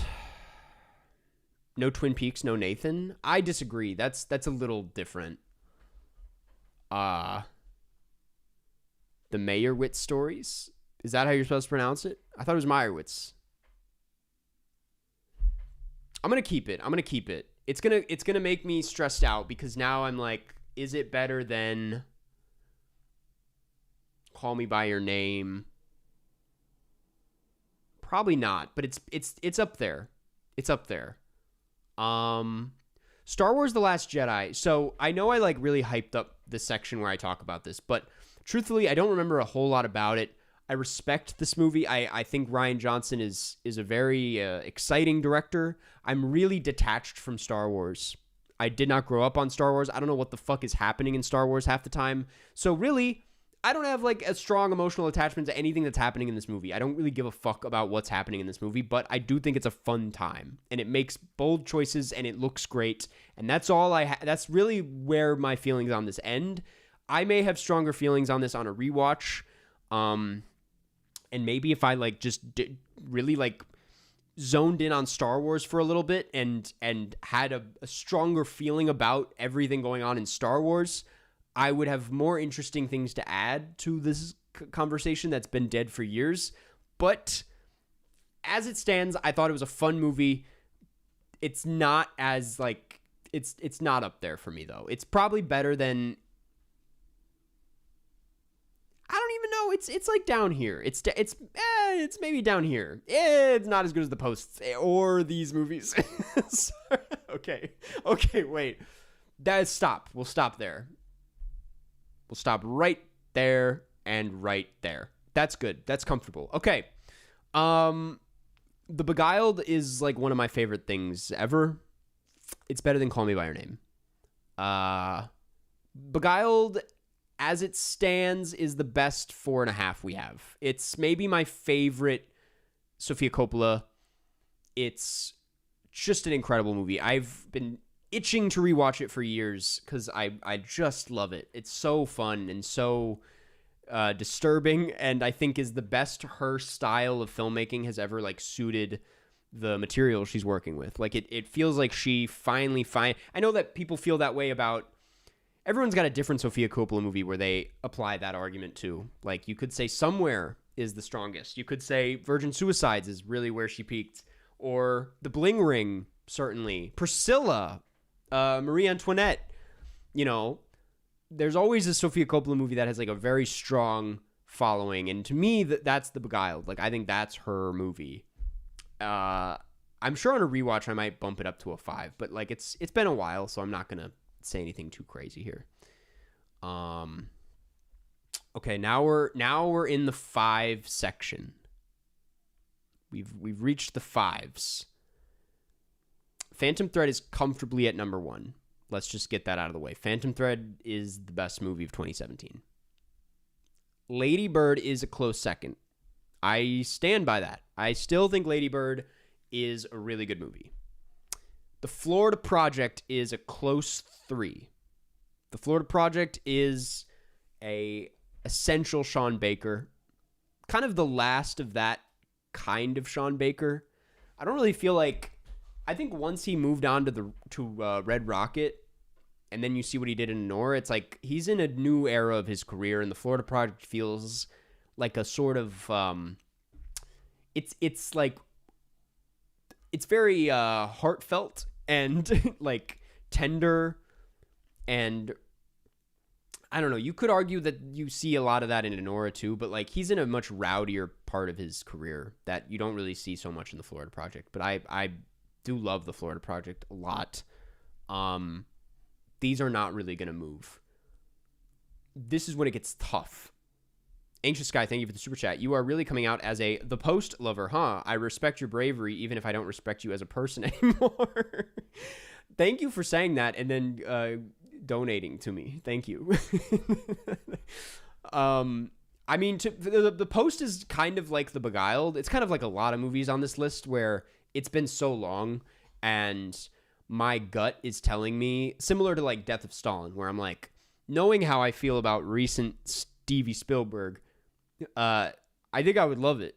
I think I would love it a lot on a rewatch. It's kind of my jam. I love movies like that, even more than I did when I saw it back in 2017. So I'm pretty confident in saying it's high up here. Where is it? I think it's better than Columbus. Thanks for bringing it back up in my memory. I think on a rewatch I'm going to like it more than A Ghost Story. Moving on. Okay, bottom of the 5. Let's start there. Bottom of the 5 might be Killing of a Sacred Deer. And keep in mind, we are talking about 5-star films here. I think I might even like The Beguiled a bit more on the topic of Colin Farrell. And I might like Call Me by Your Name a bit more than Killing of a Sacred Deer. But gonna keep it up here because I think it's still pretty high. Next is I think Raw has to be 4. I think Raw has to be number 4 because it's one that I've rewatched so many times and continue to get something out of. I mean, even though Alpha may have soured my thoughts on Julia Ducournau just a little bit, I'm like, that does not take away from the just impeccable work she put out with Raw and Titan. This is like just as good as it gets as far as debuts go. So I'm gonna keep that in there. Get Out, also technically a debut, and Summer 1993 also technically a debut. Is Lady Bird? I forget. I thought she did like some mumblecore thing before this, but from here, I would say Summer 1993 above Get Out, and maybe The Beguiled over Get Out. But that's feeling solid. Nights and Weekends. Okay, yeah, that's what I thought. I've not seen Logan. I have not seen Logan yet. You forgot a lot of blockbusters? Well, these are movies. I've just not seen those blockbusters. This is everything that was logged on my Letterboxd. Is that it? I also have to do my thing where I space them out. Is that it? Let's take a gander at this list. 2017. This is kind of fun. They're both looking opposite directions. Phantom Thread. Let's make this a ranked list so we can see the numbers. What is the top 10? What is our new top 10? Finding Francis Nathan for You. Love that as a 10th spot. Great 10th spot movie. Killing of a Sacred Deer, number 9. Call Me by Your Name, number 7. Or 8, sorry. Get Out, number 7. The Beguiled, number 6. Summer 1993 at 5. Raw, 4. Florida Project, 3. Lady Bird, 2. Phantom Thread, 1. That's how we do it. That's how we do it. That's it. That's it.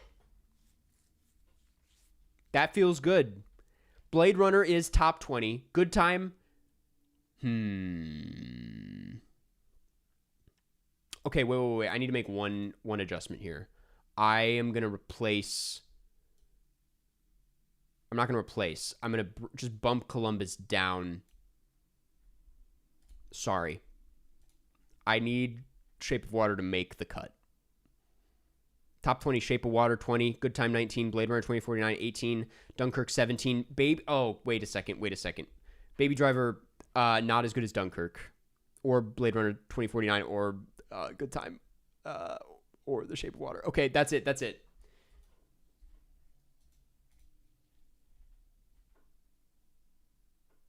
I think that's it. That's 2017, man. I would be very curious how this would feel after rewatching a handful of these, but this at a first glance, I'm not embarrassed at it.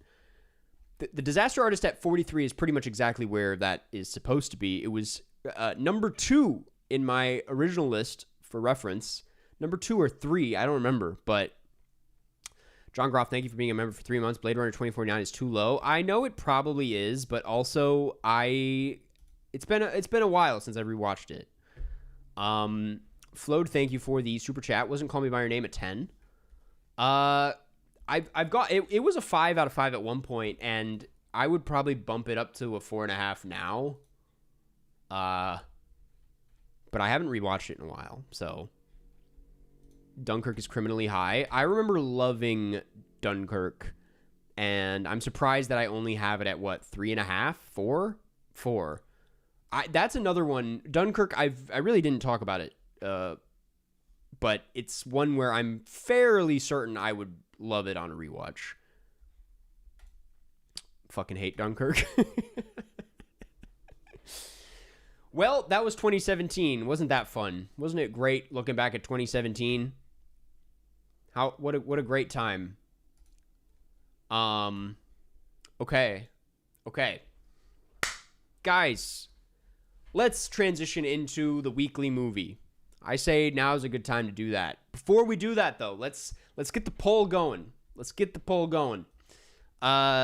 If you're new here, if you are new here, every week we do a movie. It's a movie club at the end of the day, this live stream. How we decide on that movie is pretty interesting. The chat nominates 4 films. Right now we have 2 locked in.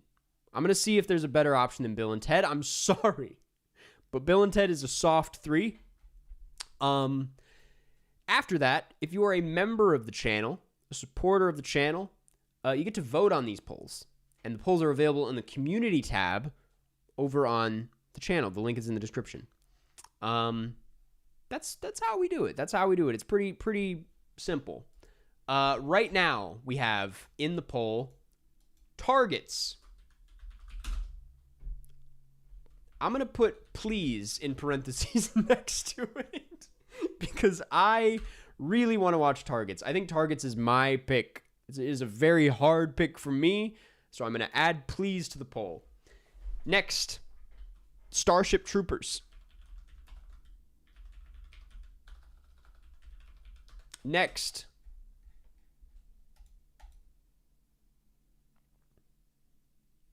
ooh, 2 people. 2 people going for Colonel Blimp. 3 people going, oh, we got to do Colonel Blimp. Ooh.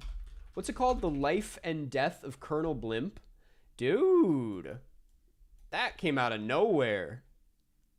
I didn't expect to see some Colonel Blimp love today, but yeah, man, I'm down for some Colonel Blimp. Classic Powell and Pressburger film. Damn. You guys are crazy. Yeah, I'm putting in Colonel Blimp. We'll see if it gets voted on. Les Fils, The Sun. The Sun. Where have I heard that? Train Spotting. Inglourious Bastards. Blues Brothers. Oh, Blues Brothers would actually... I'd much rather watch Blues Brothers than... Dude, I'm so sorry to the Bill and Ted person in chat, but... These are just, we're finding so many better options right now, unfortunately, for you. I don't have that much say in these polls. I'm simply the one that puts them into the poll. And that's as much power as I really deserve. This is very much a community-driven thing. And I'm going to use my power to not pick Bill and Ted because I don't really feel like watching Bill and Ted this week, okay? We just watched Pizza Movie. Like Father, Like Son by Coriata. That's interesting. Oh, the Dardenne Brothers film. Oh, man. These are all great picks. These are some of the best picks we've had here. But I'm trying to be we only have 1 spot left, and we gotta lock in. The Sun is a possibility. La Strada is a possibility. Shortcuts is quite long. Rugrats Go to Paris? Absolutely not.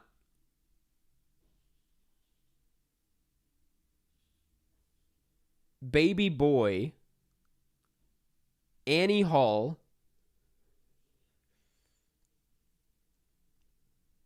The Dirties.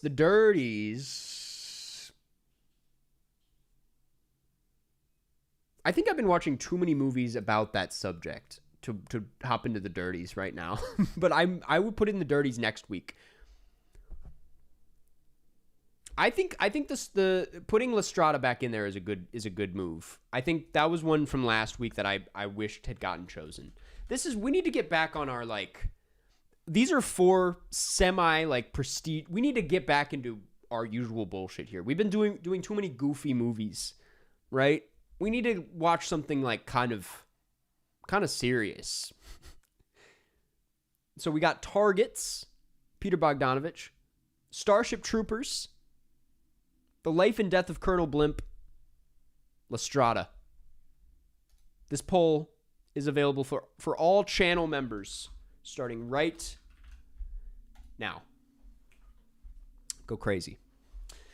Listen, I don't know how long or what this movie club is going to look like today, but last week you guys voted on Pizza Movie It just barely beat out Manhunter, which was a bit disappointing for me personally. I was kind of looking forward to Manhunter, but you guys wanted to watch Pizza Movie.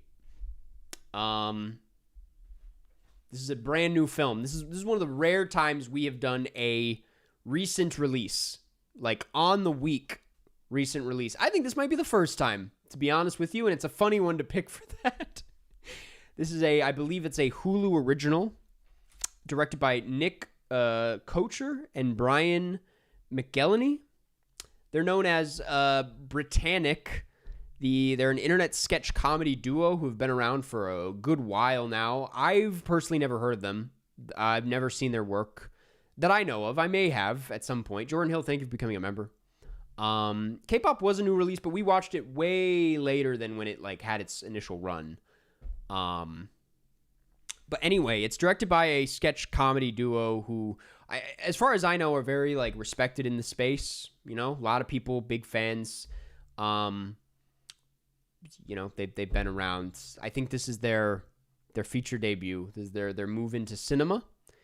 It was a big film over at South by Southwest. How do members vote? You can go to the community tab on this channel. If you go to the channel, the homepage, and you go to community, the poll should be live. Pretty sure. Yeah, it's live. Ever considered watching a short film live with commentary? That's interesting. I've never considered that. I feel like that would be disrespectful of the short. Assuming you're talking about like watching like a viewer's short or like any other short and just like talking over it. Like I feel like I'd want to focus on the movie personally, unless it's something I'd seen like a bunch. But anyway, Pizza Movie. If you didn't know, it tells the story of the synopsis reads, I should say. High college students face an unexpected journey when they must navigate 2 flights of stairs to retrieve their pizza delivery, turning a simple task into a surreal adventure. It stars Gaten Matarazzo from Stranger Things, Sean Giambrone. For some reason I want to say Brony. That feels right. And Lulu Wilson. But it mostly follows those 2 leads. It is so there's a couple reasons why this shot up in my, like, I usually like a Hulu original. I'm not Jabroni. That's what I thought. Okay. Jabroni. Usually like Hulu stuff, I've not gone on to Hulu in a long time. And that's because like a lot of the stuff just doesn't really look like my thing. Though I will say it seems like Hulu has done a pretty good job over the last few years platforming like certain alt comics. Like a lot of the like comics that I'm interested in end up on Hulu. I feel like a lot of their projects, a lot of like series and movies that are really exciting breakthroughs for a lot of new comedic voices are like Hulu situations most of the time. That said, it's like I just never really find myself there. The stuff never really looks that good, no offense. And Pizza Movie, like, if I maybe knew nothing about this from the outside, probably never would have gotten watched. There was something about this that just seemed... I mean, there was, if you didn't know, a little bit of background that is very much worth bringing up, in my opinion, is there's a viral meme going around about this movie when the trailer dropped, where it was a screenshot of like the YouTube results for this movie's trailer with like a kind of a some sort of like distorted filter over it with the caption, "I'm good, bro," with a bunch of laughing, crying emojis. And it was kind of like being memed on because Gaten Matarazzo was making, you know, a goofy face in the thumbnail. The movie's called Pizza Movie. It just looked shitty. The movie looked really dumb. And people, like, I think many people, when they see that, go, "I'm good." And it was like, at least on like my side of the internet, I saw this meme like quite often. And it made me sad because I do know it's like it is a small movie at the end of the day. It's a small independent comedy that, was just trying to get out there. But the more I looked into the movie, I am like, wow, this is a really stupid movie. And it just felt like what's so fascinating is that this meme going viral, basically being the meme being we're not going to watch this movie, ended up giving it so much exposure. And I feel like this film itself is targeted for younger people on the internet who would really gel with the kind of humor in this film.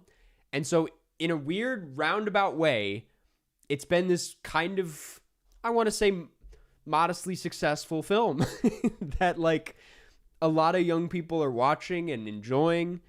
There's a lot to like about this and a lot that also didn't really work for me, but we'll get into it, man. I'm very curious. What did the chat think? What did the community think of this? It's a really kind of bizarre watch. John, did you watch it? I doubt you did. But just I feel like this is a rare one that you may have peeped as part of the weekly movie club. Really, really funny. Didn't see it, too busy eating pizza. Best thing I've ever seen in my life. It felt like a stoner comedy written by someone who's never been high. I did want to, but didn't have the time. Okay, noted. I think you would definitely, I think you would enjoy it. I'd definitely recommend this. I hate it. There we go. I was like, someone's got to hate this movie. One of you had to have hated watching this. I find it really funny because when you look at all of the Broadcast movies, which we literally just looked at the list, I think last week, if not the week before that, but I'm pretty sure we looked at it last week. We tend to pick the classics. We tend to pick like some heavy heaters. You know, we're doing Happiness. We're doing Throne of Blood, Possession, The Departed, All the President's Men. Like, this is not the kind of movie you guys usually vote for. So to end up with fucking Pizza Movie is quite funny. But if you know me, I'm really happy we picked it because I have many thoughts on modern comedies. In light of Nirvana the band, the show, the movie, I feel like I've been thinking about them a lot more, and I want to believe that they're going to come back. And seeing the way that people have reacted to this movie, I want to believe that they're coming back. But this reminded me a lot of, not really Nirvana the band, the show, the movie, but something closer to like Barb and Star. Even though that's a much bigger film, it kind of has the same loopy, like doesn't give a fuck attitude, where it knows how stupid it is, which I think is like different from the Naked Gun, the new Naked Gun film. I was very quick to compare it to that because it feels like a similar type of comedy where there's like just, it literally is one bit after another. There's not like one serious moment. And maybe like the bit consistency is pretty crazy in this film. A lot of them don't land. I find I will come clean. I liked this movie. I was charmed by this movie, but I only laughed maybe like 30% of the time. Whereas the new Naked Gun film, even if it's not like the best thing in the world, I was laughing damn near the whole movie. But this is a really like hit or miss situation, and a lot of the bits are it's so weird. This is where it's similar to Barb and Star, is that like most of these bits are funny because of how dumb and unfunny they are. And I mean that with respect. I want to like say that the filmmakers they know what they're doing. You do get a sense in this movie that they know what they're doing, and there is a tremendous sense of like self-awareness. And there are like bits that feel that they just don't land, that like something about them feels a little too like it's trying a little too hard. They're a little too wordy. But then there's other stuff where they're actually using the act of drilling it into the ground and milking the bit past death, but towards something much stranger. That in itself makes them funny. And they like kind of force you to find it funny. The most notable one is probably the exploding heads bit, which is not, I saw a clip of that before I watched it. It's not a spoiler by any means. You don't know what you're getting into when that starts, but it's a bit that just never ends. And it's really quite stupid. There's a lot of, like, it goes from being like, oh, that's fun, to please don't do this anymore, to this is hilarious. Like, you end up so delirious by the whole thing that you're just like, fuck it, man, fuck it. I was saying in my head, fuck it, so many times during this film, because that is really what the whole thing is about, is like, why the fuck not? And I think that there's something really interesting about that, because even if, like, we were celebrating the fact that The Naked Gun 2025 was sort of a return to form for comedy, was a truly funny movie, there was like a small part of me that was like, there's something weirdly desperate about this film's existence. Like, the fact that the film is very much trying to replicate the style of comedy from the original Naked Gun films. There's a certain formula to how those films functioned, and it was very much riding that formula and not going so off the rails. This, I feel like in doing that, it feels like it's attaching itself to something a bit too hard and not really fully free to do what it wants to do. Whereas what I find kind of interesting about Pizza Movie is it's just flailing. It's just like, there's really, I can't really compare this to a whole lot out there. It's pretty unique. It's not like a lot of stoner comedies, though that's like the closest thing you could probably compare it to. And it's not like a studio comedy, and it's not so much like a Naked Gun type of thing. It's like this new style of, like, meme-driven, do it because we can stupidity that, you know, even if it doesn't work on you, you kind of got to respect. Like, there's something to this that I found really admirable. And, man, I don't know. I don't know how I feel about it at the end of the day. The movie's called Pizza Movie. Like, if you don't know what you're getting into here, then that's on you. Like, it is what it is. It is Pizza Movie. It reminded me of Everything Everywhere All at Once. I was gonna bring that up. There's aspects of it, especially with, like, the multi-dimensional kind of, like, shifting identities thing, that reminded me of Everything Everywhere All at Once, but way more Scott Pilgrim. And it was kind of like in the back of my mind, and then near the end of the film, they literally do, like, what I would assume is a Scott Pilgrim reference. But Nirvana the band, the Pizza the movie. No, that's good. That's good. You got me there. Nirvana the band, the show, the movie is the greatest piece of art ever created. Yes, man. Yeah. Listen, I know we're quick to, like, compare it to Nirvana the band, the show, the movie, given that it's an independent comedy that's actually quite funny. But I think those are very different movies at the end of the day. I don't really know how to talk about this in relation to that film. So that's all I really got. That film feels way more like, a large part of the appeal feels closer to, like, a Nathan Fielder thing, where you're like, how the fuck did they pull this off? And, like, how deep does this actually go? Whereas Pizza Movie, it's just stupid.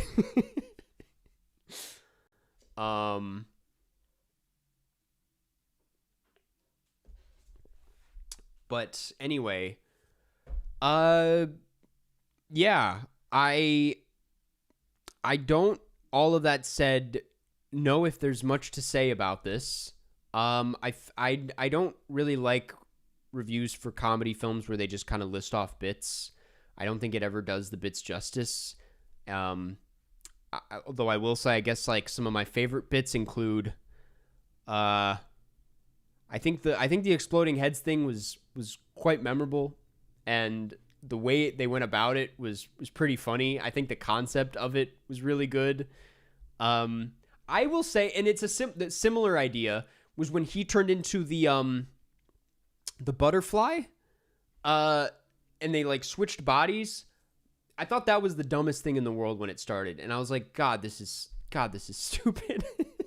But that's another one where it's like, the longer it went on, the more I was like, Sure, fuck it, man. I'm on board.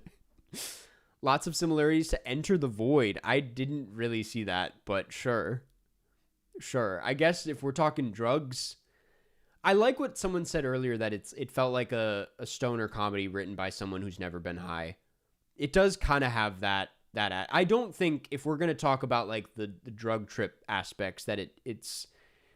I think what's so brilliant about something like Smiley Face is that it does capture the panic and paranoia and absurd like failures that will happen when you're high. Like it really does feel like an actual nightmare that's also hilarious.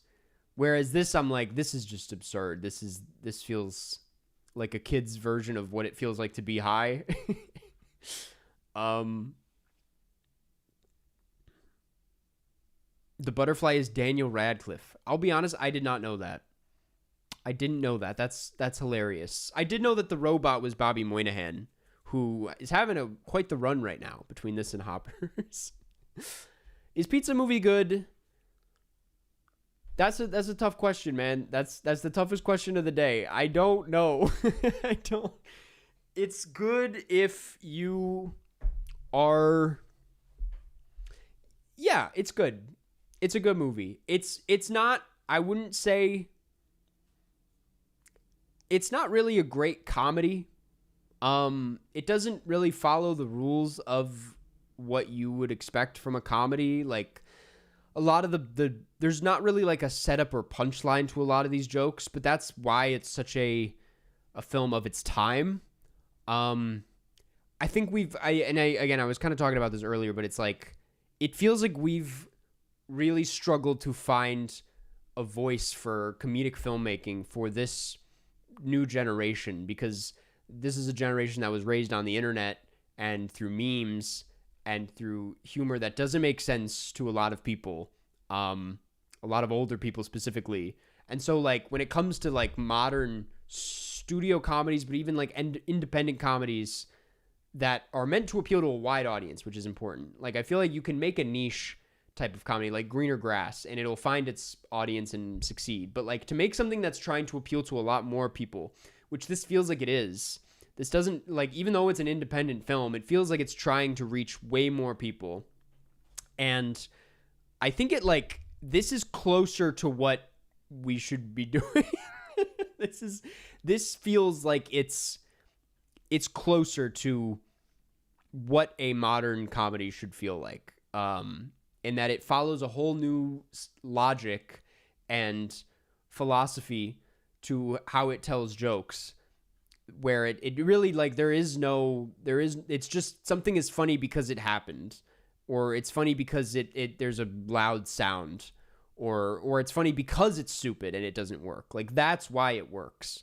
There's no real like wit behind a lot of these jokes, and that's what makes them funny. And so that's kind of to answer, is it good? Like, yeah, I think it is. It's complicated.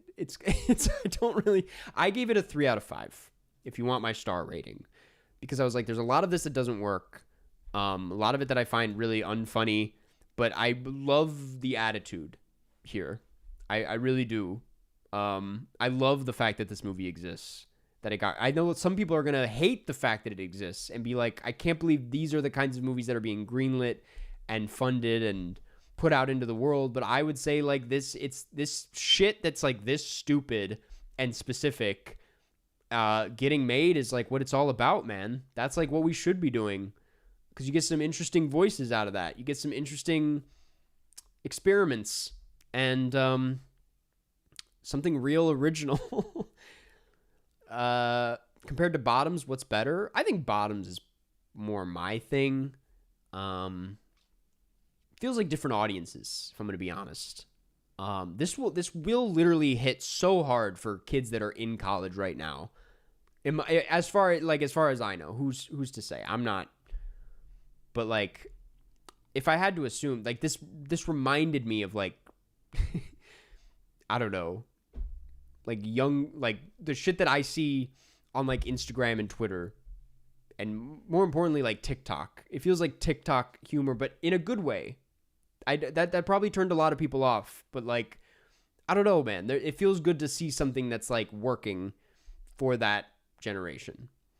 Um, Bottoms is a cohesive piece of Bottoms has like Bottoms feels like a story with like really interesting characters and jokes that have like structure and are told with some sort of elegance. This is literally I really couldn't believe what I was watching. That like this was the idea. I love movies like this where it's like I can't even picture them on set filming this. Like was there ever a bad day on set for Pizza Movie? Was there a day where things just kept like were kind of uncomfortable during the shoot of Pizza Movie? Because it looks like everyone was just kind of having the time of their lives making this. And that's notable. That's special. If you can feel that watching the movie, that's worth noting. As far as where it goes on the broadcast rank, it's probably near the bottom. Don't get me wrong, given what we've been watching, but it's better than K-pop Demon Hunters. I think I liked this more than K-pop. I liked it more than Seven Psychopaths, and that's maybe a crazy thing to say, but I enjoyed Pizza Movie. I enjoyed watching Pizza Movie, and I hope that it becomes a classic to the new generation. It seems like it's already like gonna become sort of a cult film, but I don't really. Who knows what that looks like in the streaming era? I don't know. You're right. It is a crazy thing to say.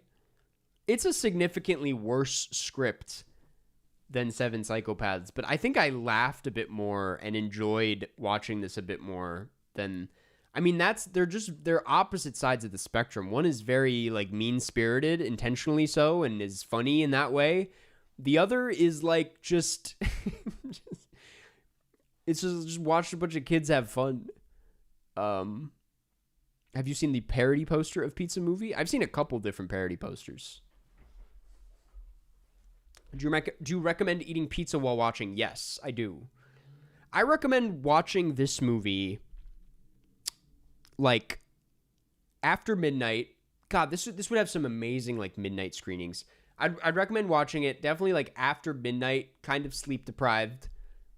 Get some pizza. I'm not gonna say watch this high because I don't want to put that. I'm not trying to be that guy, but I'd imagine it's probably a lot of fun while you're high. Do what feels right.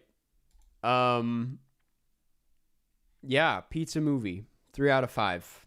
Enjoyed it. Glad we watched this. It was interesting. I think it's worth watching. If I will say, like, if on the outside it doesn't look like your thing, don't even bother. It's going to be even weirder and even worse than you thought it was going to be. But if you're intrigued by it, you might love it. You might walk away with a new favorite comedy. Yeah. Pizza Movie. Let's check in on the poll. Right now, dude, the please worked. Where it stands, The Life and Death of Colonel Blimp, 4%. I thought we were like all excited about Colonel Blimp. I'm really surprised by this, if I'm going to be honest. Starship Troopers, 15%. La Strada, 19%. Targets, 62%. It's looking like Targets is going to sweep this week, which I know I put please next to it, so I guess I was kind of begging you guys to vote for it. But I'm really excited about that because I really want to watch Targets. Okay. We will check in at the end of the stream. I'm going to take a quick break, and when I come back, we're going to play some Cine 2 Nerdle. But I'll be right back. Okay.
Oh, we're back. We're back. Yeah, you guys heard the little sniffle? I was like, I think the mic's still on. And it was. Had to dip. Did he say his favorite pizza toppings? I did not. I'm a pretty basic guy when it comes to that. I like pepperoni. I like a good like veggie pizza. I've been rocking. There's a I Blaze kind of sucks. Blaze pizza's not that great, but I do kind of like their meat lovers pizza. A good meat lovers pizza is pretty good for me. That scared the shit out of me. I'm sorry. Pineapple, yes or no? I'm not like, I don't really give a fuck. I think people that pretend like they care about that, I'm like, why do you care? It's like, whatever, man. There's weirder foods. I've never had it, so I really can't speak on it. It sounds kind of nice. It sounds like whatever. It sounds like, sure. There's bigger things to care about. Now pretzel pizza, that's crazy. Okay. I say we play some Cine to Nerdle. It's been a little bit. Let me navigate.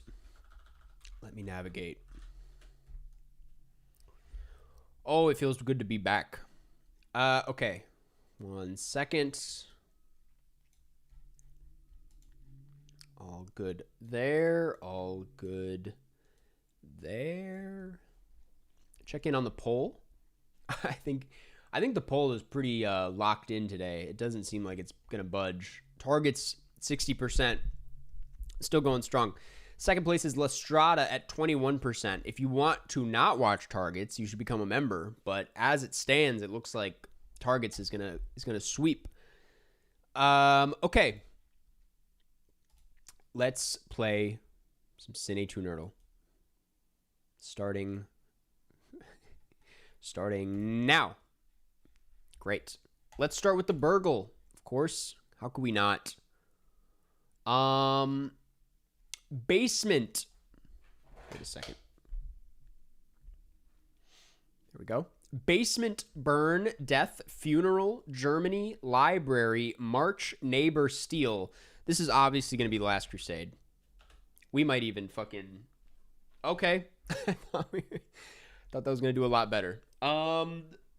Basement. Basement should have counted for that. I feel like there's a basement scene there. There's obviously a burn scene in The Last Crusade. Neighbor, I can't speak on. March, I'm pretty sure.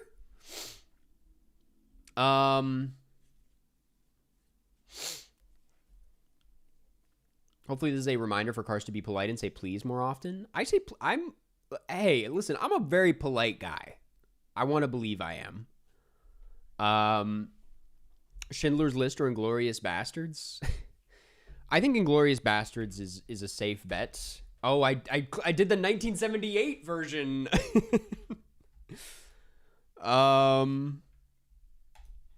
2009. Okay, well that was dumb. I really thought. Okay, basement, funeral, March, neighbor. Basement, neighbor. I want to say barbarian because of obviously the basement and there's a neighbor. Funeral and March. I'm gonna go with Born on the 4th of July. I know for a fact there's a march in that scene or in that movie. Funeral, I'm gonna go The Monkey. Because yeah, there's a funeral in that movie. Yes, there is a funeral in that movie. I hate the Daily Burgle. I'll say it. I'm the only one with the balls to say it. Let's go with Hereditary. Yeah, fuck you. The Book Thief was the one. That was the one to say, I guess. All right, critical. We are guessing the movie based on the Letterboxd review. Whiplash for Legends. Whiplash for Legends. For Legends. What does that mean? Whiplash for Legends. I that doesn't really give me anything, but we have a lot of 5s and 4s. We'll move on to the next one. Actor invites copious amounts of small children into his van. I'm really bad at the critical, man. There's like an obvious. Also, I'm gonna minimize chat so I can't. Okay, actor invites copious amounts of small children into his van.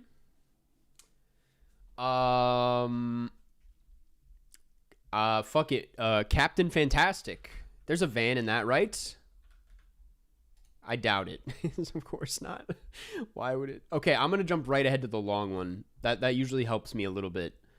Character. I'm not a satanic sex god anymore. I'm a working stiff, and that's cool. Just fucking terrific. Got weirdly emotional in the first act when I started to remember how much of the movie is just about making the kids feel like they fit in. In every iteration of it, the thing is just pure, concentrated dopamine.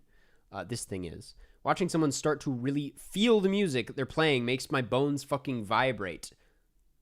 Feel the music? Well, I was gonna say Oppenheimer, but... Oh, it's School of Rock! It's School of Rock! Of course, of course. Right, he does put a lot of children in his van in that movie. All right, yeah, that's good. That's good. Let's do the original. I'm always overthinking the critical, I think. Like I'm going to Captain Fantastic for no reason. In a film about corrupt cops from 1988, Denzel Washington stars, River Phoenix stars. Is American Gangster going to be one of these? Linda Blair stars from 1992 in a film about a family on the run directed by Martin Brest. In a film about a blind man from 2001, Sidney Lumet directs, William Friedkin directs, Antoine Fuqua directs. In a film about a demon, Al Pacino stars from 1973. From 1973, Sidney Lumet directs, Al Pacino stars, and what is the Corrupt Cops? Serpico. And then we have William Friedkin, a film about a demon from a film about a demon, 1973, and then Linda Blair, The Exorcist, directed by Martin Brest. Al Pacino stars from 1992. That's going to be a film about a blind man. That's going to be Scent of a Woman. And then we have Sidney Lumet directs from, one of these has to switch around, yeah. And that solves it. That solves it. It was Training Day and Running on Empty. Joe Tarones, thank you for upgrading your membership to a Cinema Sicko. Appreciate it. Welcome to being a sicko. It's the first day of the rest of your life. Carson, I just watched Do the Right Thing. It might be my new favorite movie. I absolutely love it, and the ending is one of the greatest endings of all time. Just so good. Welcome to the club. It really is. And having seen many movies since then, many other like Spike Lee films and other classics, it's like it has barely budged. It is truly one of the greatest movies I've ever seen, and the ending is, one of the most impactful things you'll ever watch.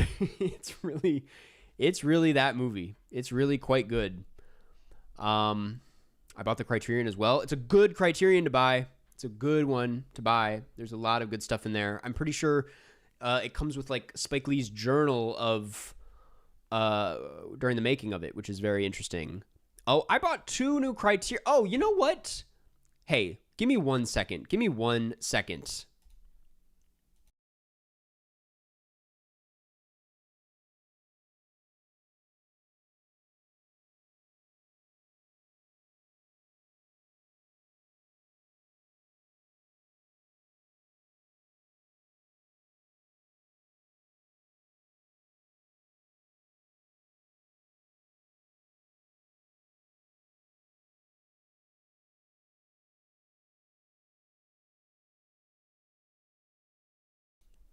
You know what the fuck I'm doing.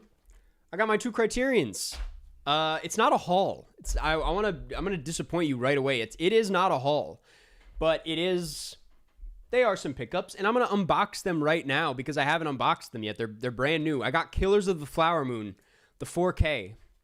Was really excited about this. I do not know what I'm getting into, but I'm gonna unbox it right now.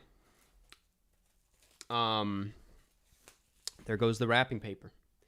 Damn, it's pretty nice, man. Look at that. Dude, I'm not an unboxing guy. I don't unbox because I think it's kind of slop. But also, there's something kind of satisfying about this. Damn, dude. Okay, let's take a look. I was really excited about this. I was seeing pictures of this. There's the outside. Ooh, that's kind of nice. Damn, that's kind of nice. It comes with the 4K, the Blu-ray, and then the Blu-ray special features. How nice is that? Yeah, this one I pounced on. This was like a no-brainer, just given the importance of the film, given it's one of my favorite Scorsese films, and because it's an Apple movie, it's a streaming movie, I was like, I need to have this physically. I want to own this movie, so that if they ever take it down, which I recently learned, I don't know if I'm allowed to like talk too much about it, but like a filmmaker I know, he had a movie on a streaming service that is no longer there. And I was like, so how do you watch that movie? And I don't know if this is like confirmed. I actually haven't looked it up to confirm this, but I was like, that's really interesting and horrible. And that's why you got to buy physical media, because now I own this and can watch it anytime I want. And no matter what happens to Apple TV, I have a copy of Killers of the Flower Moon. And it's in 4K, which is incredible. The book. There's the book. Nice little booklet. What do we got here? The table of contents. I'm not going to go through the whole book. That's a little tedious, but a collection of photographs, it looks like, from the film. Really cool, really neat.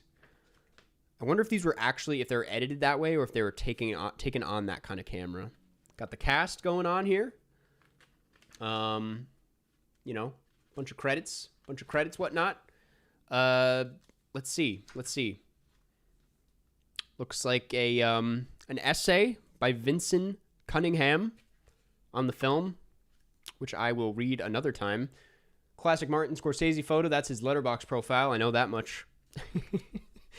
Bunch of other photos from the film. Bunch of stills. Another essay called A Prayer from the Abyss by Adam Pyron? Pyron? I don't know. I'm sorry. Picture of Scorsese from the film. Hopefully that's not a spoiler for anybody who hasn't seen it. But, yeah, that's about it. I mean, pretty standard Criterion booklet, but I'm excited to get into it. Fantastic, man. Fantastic. Really happy to own this, and I can't wait to revisit it. Killers of the Flower Moon. Martin Scorsese. 4K. Criterion. That's so cool, man.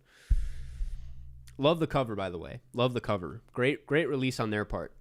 The other one was High and Low. The Akira Kurosawa film, High and Low. Also a 4K, which is one I've been really excited to check out. It's, I think... No. I was going to say, if this was the first Kurosawa I bought on Criterion, it is the first I've bought myself, but I was gifted a copy of Dreams by a friend. So I own Dreams, but this is the first one I've bought myself, and it's a 4K. And I've said it before, might be my favorite Kurosawa film. So I was like, I got to get it, especially on 4K. I really want to rewatch it. I'm a fan of this film and the Spike Lee remake. I don't give a fuck what anybody says. I think the Spike Lee remake is an interesting take on the story. It's more of like an interpretation of it than a full-on remake. And once you accept that, it gets pretty good. The booklet, is it going to be one of those poster things? No. There's the booklet. Pretty standard. Nothing too special here. Table of contents. Looks like you got 2 essays, one by Geoffrey O'Brien and Donald Ritchie. Yeah, excited to get into it. I mean, there's not much. It's a pretty standard booklet. It's not gonna knock your socks off or anything. No, it isn't. You continue to say takes that make me respect you less. What are you talking about? Are you talking about my highest to lowest take?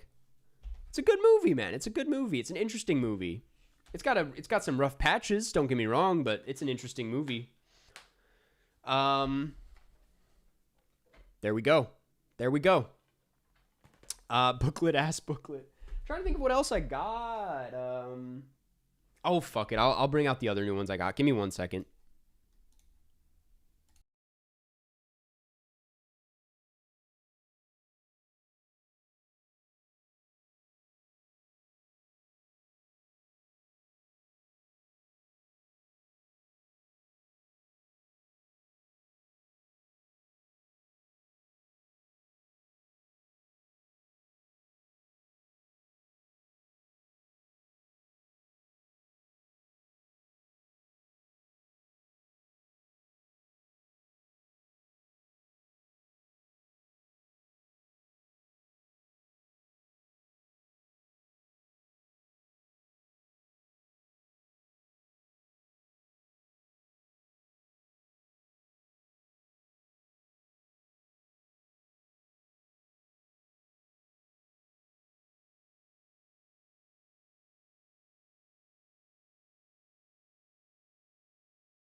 Okay, I'm pretty sure these are the only new Criterions I've gotten since in a while. I there's probably a couple others that I've gotten since my Blu-ray collection video, because if this is it, that's crazy.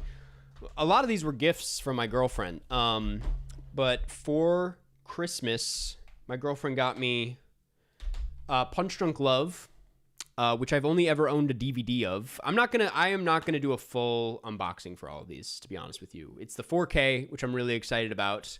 That's what the inside looks like.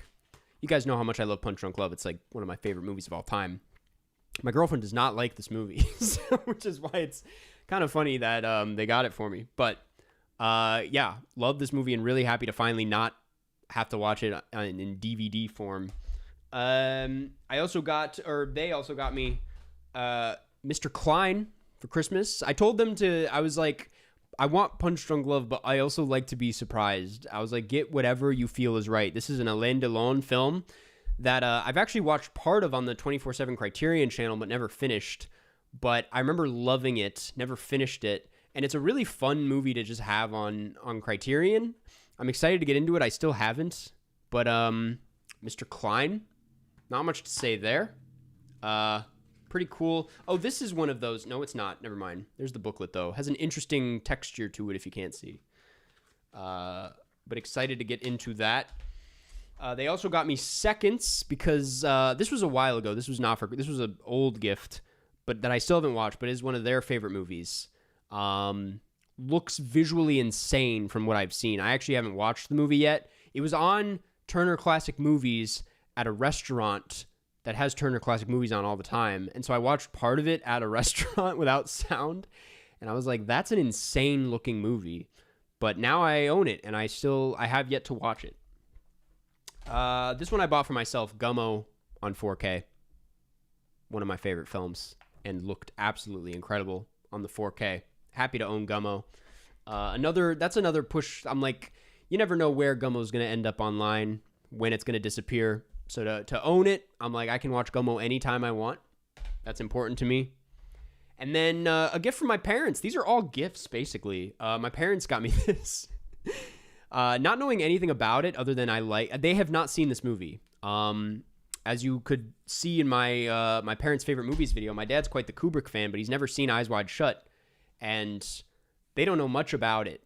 But they knew I liked Stanley Kubrick and that I liked this movie. And they knew it was the 4K restoration, which is a talk of the town for a little bit. Have not watched it yet. I'm excited to check out what the new restoration looks like. But yeah. Love the poster. Love the art. Very, very thick booklet on this one. But anyway, those are the updates. Not too exciting, but I was just kind of like, well, I'm in the mood right now, so why don't I just get into it? Yeah, man. Yeah. There we are. Let's Let's go. Let's do this thing. Favorite 4K restoration? I don't know if I can, like, off the top of my head think of, like, a notable. I know there's got to be one that looks I'm trying to think which one looks the best. I wish I had an answer for that, but I can't think off the top of my head. Now it's a haul. That's like, this is like this is, I want to say, like 6 months worth of haul, which is not a very big haul when you think about it, but I'm happy with it. I've not watched most of these, so I actually don't think I've watched any of them since getting them, except for, no, I watched Gummo, but I gotta dive in. Okay, it's Cine to Nerdle time.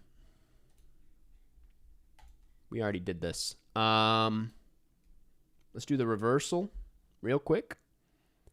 Any albums you've listened to lately, Karsten? I listened to the new James Blake, enjoyed it. Yeah, really enjoyed that one. What else?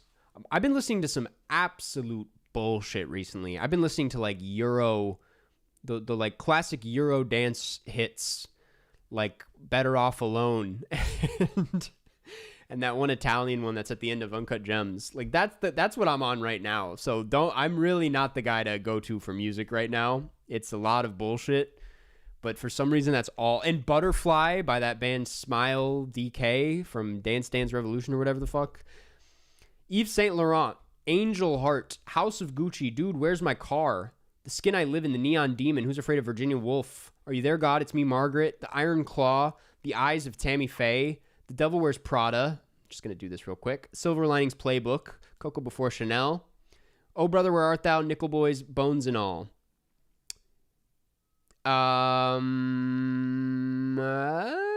Okay. I'm seeing a lot of similarities right now, but I'm trying to piece it all together. Okay, I'm trying to think. Who's Afraid of Virginia Woolf? Are You There, God? It's Me, Margaret. Oh Brother, Where Art Thou? Dude, Where's My Car? Those are questions, my guy. The Iron Claw, Silver Linings Playbook, The Eyes of Tammy Faye, The Skin I Live in, The Neon Demon. Okay, there's something about The Skin I Live in and The Eyes of Tammy Faye. I guess that's it. Okay, I didn't know this was going to be... What was this? Human organs, body parts. Ain't heart, bones, eyes, skin. There we go. Okay, maybe I just subconsciously was putting that together. Chemical Elements, The Iron Claw, Neon, Nickel, and Silver. Okay, Devil Wears Prada, The Neon Demon, Angel Heart, and then I'm going to go, Are You There, God? It's Me, Margaret. That's Religious Entities. Boom. Easiest shit ever. Easiest thing in my life. I did see the request. Let's start with the requests real quick. If you're a member and you want to play Cine to Nerdle, feel free to send me your requests. It's one of the cool member perks. Moonfall. I need Thank the Academy. You need Timothy Chalamet. I forgot that I had Thank the Academy. This is going to be really rough. Halle Berry. I'm going to go with Crime 101. Okay, I'm going to go with an Escape because I didn't like that. Carson, what's your favorite Young Lean song? Oh man, give me a second while I think about that. I like his side project Dald Mark. Mean Dog? Is that My Day? Jamie Lee Curtis. I'm gonna go Love Hurts. We'll go Ki Hui Kwan. I will be honest, man, and I don't know if I speak for a lot of Young Lean fans or if I'm in the minority on this one, but I think Ginseng Strip is one of his worst songs. But I might be... That's like a... I just think that's like the one... I'm not going to say it. It's just like... that doesn't really capture the essence of who he is. It's not really my thing. Yeah, we're going to go Lurker. I'm really sorry, Yusef. I'm really sorry. The hits that I get down with are Agony, Kyoto, obviously, Yoshi City, Hoover might be a favorite, Afghanistan is fun, Nino, Theodore Pellerin. What was he just in? Oh. Yeah, there we go. Have you heard of the Kanye UK ban? I have, yeah. Lurker made me hate my job a little bit. What's your what's your job? I'm curious, man. Oh, I got you with Never Rarely Sometimes Always. That's kind of funny. Charlie's Angels 2000. I'll send you all the way up to... Is this crazy? No, he's not in that. He's not in that. I'm going to go Last Showgirl. Nope. Why? What am I thinking? Who is... Obviously, Charlie's Angels Full Throttle. Is this going to be a problem? I don't think that's a problem.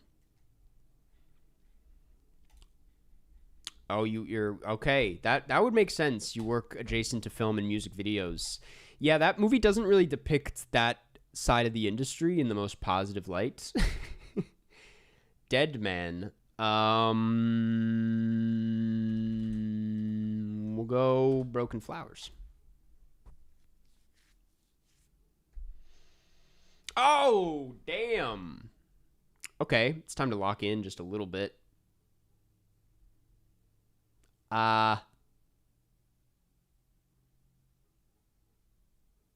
We need a big movie here.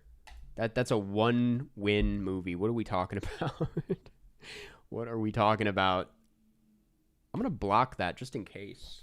Okay, yeah, I see what you're doing here. That's fine. Take you there. Yeah, you're in a bad spot right now. You don't want to be where we are. I don't know what the connection to English Patient was. Is Ray Fiennes in the French Dispatch? I don't know who else is in the English Patient. Mm-hmm. Ow! What's the other one? What's the Object at Noon? No, Queer. Suspiria? Daddy-O? Yep. There we go. We got there. It's fine. Have you won with your win condition? I think I've won the Academy one once. Sean Penn. Sean Penn. I Am Sam. The Academy one is kind of hard, to be honest with you. There's a chance I lose this game. Think first. I think we're fine there. Come on. Oh, that's right. That won an award. That's okay. We'll go Cry Macho. Carson, is Seven Samurai as good as they say? It's even better than they say. It's like a really kind of one-of-a-kind masterpiece. It's one of my first Kurosawas, and it kind of sent me down the rabbit hole. Got me to love what he was doing. The good, the bad, and the ugly, of course. We're gonna go. Oh my God, what's it? As Good as It Gets. No, it's not As Good as It Gets. It's fuck, man. What's the monkey one? Whatever. We got 4 points on the board there. Oh man, what's the one with him and the orangutan? I watched it for Monkey Mondays. That would have been it. I cannot for the life of me remember the title of that movie. The Royal Tenenbaums. Gene Hackman, French Connection. That puts another 5 points on the board. It's not Max Mon Amour. That's a good Charlotte Rampling third strike. Actually, Hannah is a better third strike. She is like gold if you want to play this game right. Okay, Roy Scheider, William Friedkin. Roy Scheider Jaws was a pretty big... Okay, it was fine. Steven Spielberg, Timothée Chalamet. That has not happened yet. I think we're fine. Have you watched Heat 1996? Of course. All that jazz. All that jazz. We're gonna go with Cabaret on that one. And that's gonna give us 8 points? I didn't even realize that. That's crazy. Oh, that's a accidental great play. Damn. Lenny.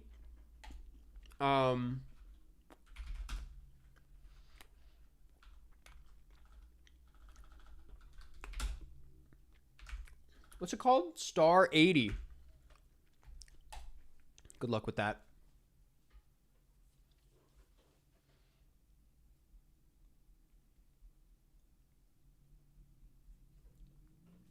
Horrible bosses. Lock in.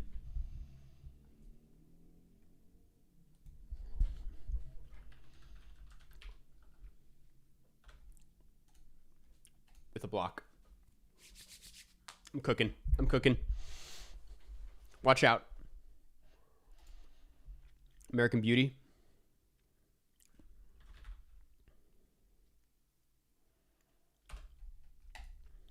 Cooking. Cooking. I think I'm safe.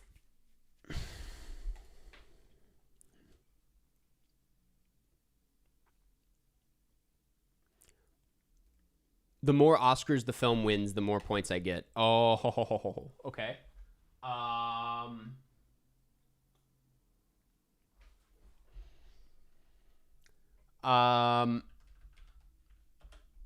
Nope, that's fine. That's fine. That's okay. That's okay.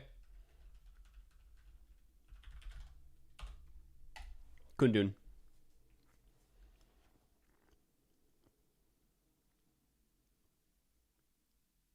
Have you played the Battle Royale yet? No. Is it different than the other one? I don't know much about it.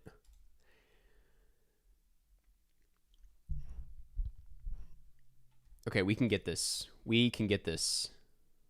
We need 6 points. Mishima. Ooh, that was a crazy choice on your part. That's okay. We're gonna do the canyons. Yep.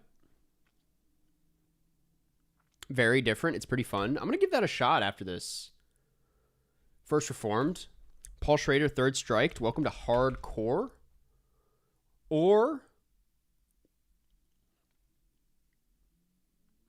no, let's do Hardcore. Let's see what you can do with this. I know I could have probably tried for a win condition, but I kind of would rather hop into that.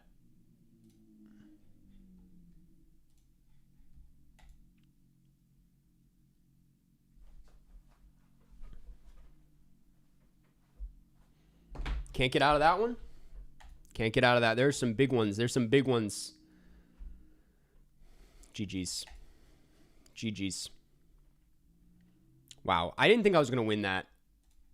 I did not think I was going to win that game. That was crazy. All right. I'm going to play Hot Fuzz Fan, and then I'll try the Battle Royale.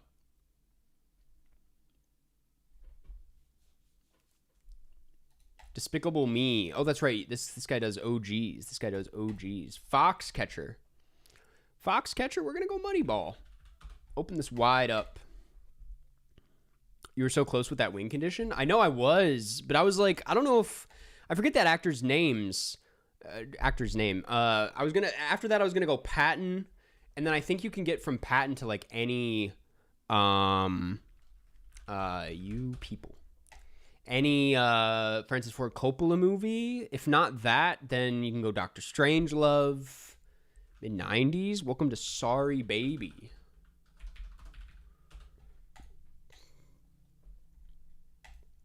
How's the poll looking? I'll check on it in a second.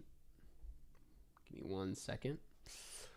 Boy Erased. Lucas Hedges. Fuck. What was that one? Oh, it's called like French... Exit. Yes, French Exit.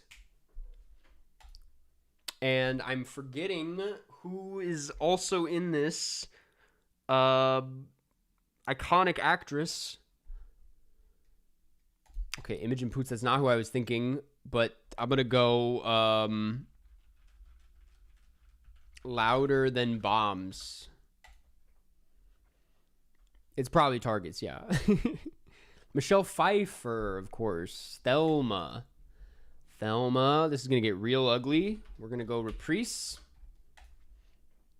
I don't like where we're going here. And then we're going to go Oslo August 31st. And then we're going to go...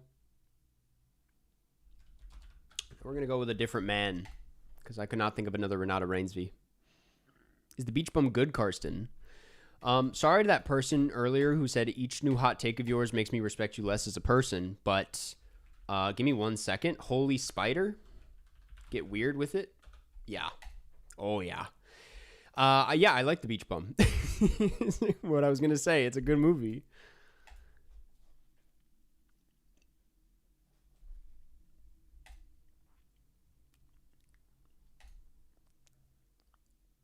Here comes the skip. How do I get out of this? I think I have a route. Let me try this. Am I crazy? Oh, yes.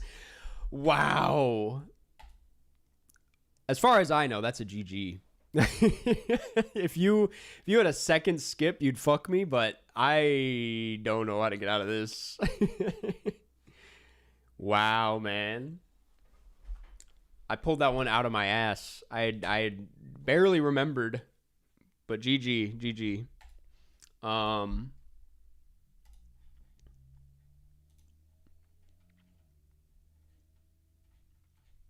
I'm so sorry, by the way, for all these unresponded to requests. Can you tell me what your username is? Joe Tarones. I gotta know.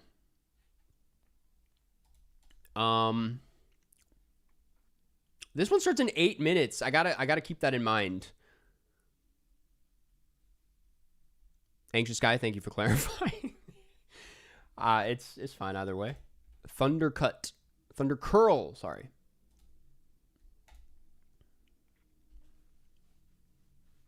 All right, let's do it.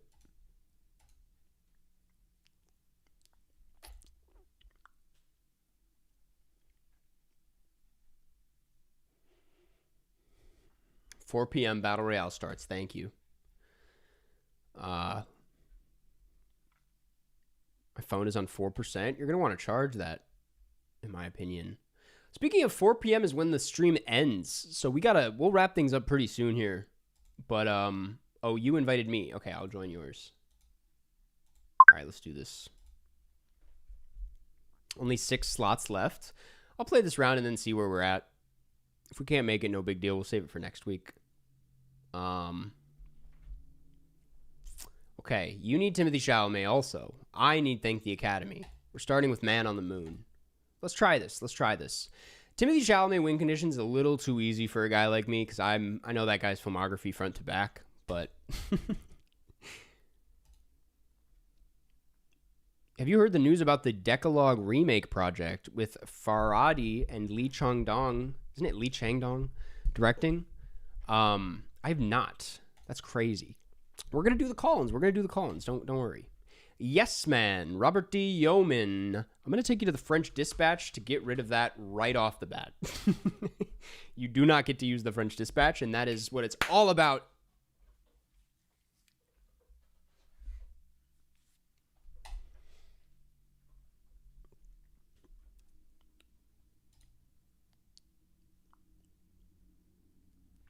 Rushmore. Between the Temples. Think about who's in that. I think we're fine. I also have to keep in mind my win condition. Queer. Let's go uncomfortable with it off the bat. Let's see where we go off the bat.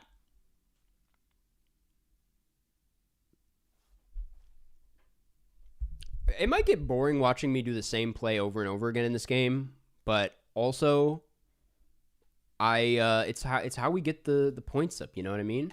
The Shining. Take it all the way to Carnal Knowledge right off the bat. The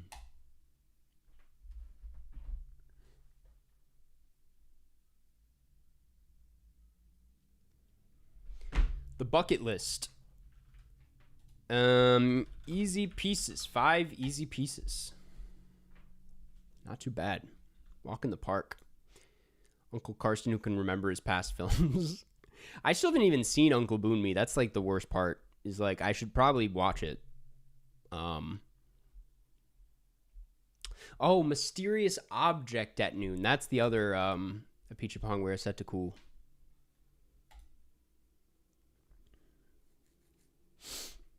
The Karsten and the Rundquist.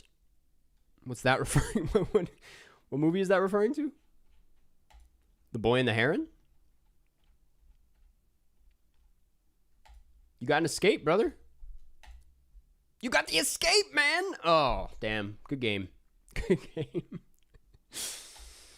All right. Well, we could do a little. Let's. Why not? I mean, our opportunity is here. We may as well do this battle royale in 4 minutes if it's here. It doesn't say who the other players are. We could just shoot the shit until then. What else is new? What else is new? What is there to look out for? I need to check. I'm going to check out Crime 101 this week. It's finally hit digital, which that is like the last thing I like to admit out loud to people because I always try to see things in theaters, but like I was knee deep in Oscar movies and the lowest rated Oscar nominees of all time video when that was in theaters, and so I just never got the chance. So I'm excited to check that out this week. I'm going to try to make some time for Send Help. The Bride is on digital. I don't need to see that. I don't need to see that again. I got everything I needed out of that one the first time. New Beef season, of course. When does Euphoria drop? I'm excited for that. Can sheep remember their electric dreams? What are you talking about? Is that a reference to something? Because I don't know the reference. You should have seen Crime 101 on the big screen. I know. You don't got to tell me. It's quite embarrassing of me to admit that. But here we are.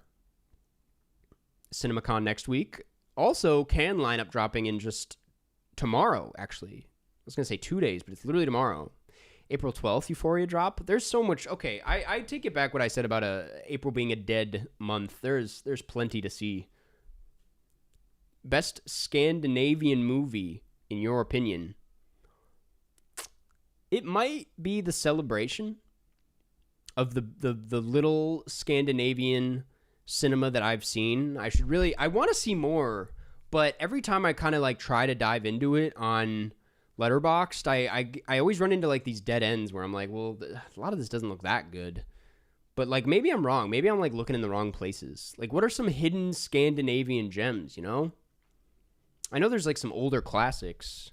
Let the Right One In was one that I've been trying to find for a while. Not trying to find, it's easy to find, but like trying to get around to. The Boys came out, if that means anything. I've never watched The Boys. Bergman, obviously, yeah, but that's... I watched Rental Family. I watched Rental Family and liked it, but crazy it was in the Oscar convo. I never took that seriously. I never thought. I saw it at TIFF, and it was like, this is really cute. This is really fun. It seemed like I never thought it was going to be like a big Oscar thing, but I did think it would do decent at like the Globes or something. And I'm pretty sure did it get completely shut out, or am I misremembering? I thought it got completely shut out at the Globes, which was surprising because it seems like such a Globes movie. You need to watch Roy Anderson. I've seen one Roy Anderson, and I'm familiar with him, but no, you're right. I do need to see a lot more. Shut Out? That's crazy.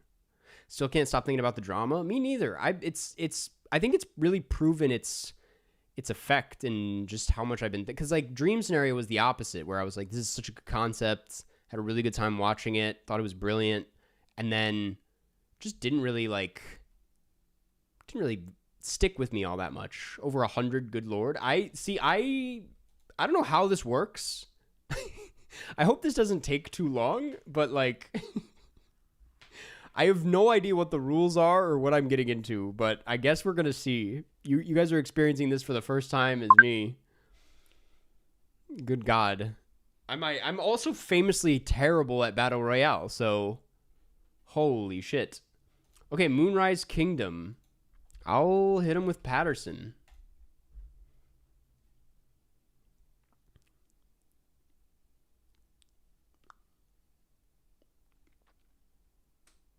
$23 remaining. So how does this work? I think I'm just going to like try my best, man. I'll just try to come up with connections as fast as possible. Not really think too much of it. So I got Loot, link to the second entries in a franchise linked to an Oscar-winning film. Oh, Die Hard, Oscar-winning film. I'll just go Pulp Fiction, I guess. Am I just trying to get the most points? Holy shit. I wish I looked this up beforehand. I'm in the running though. I'm in the running. Link to the second entry in a franchise. I should have gone with that. Okay, so you need to like have a certain number of points to make it. But I'm good. I'm good. Okay.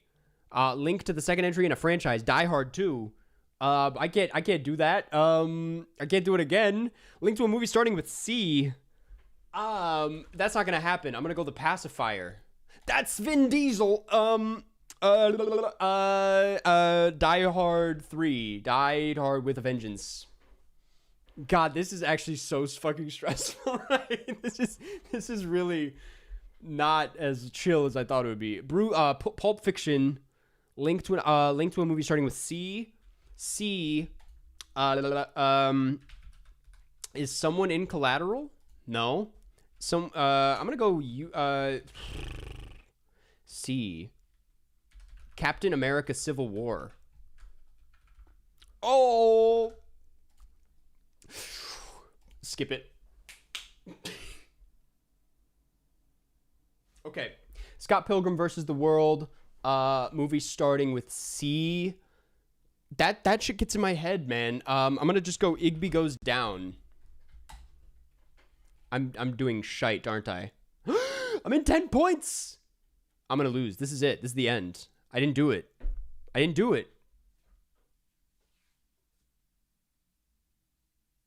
I'm out. Right? Is that how that works? I'm literally out.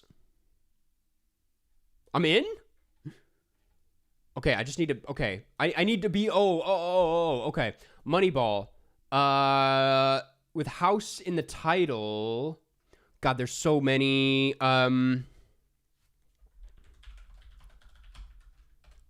House of Dynamite, no. A film from any franchise.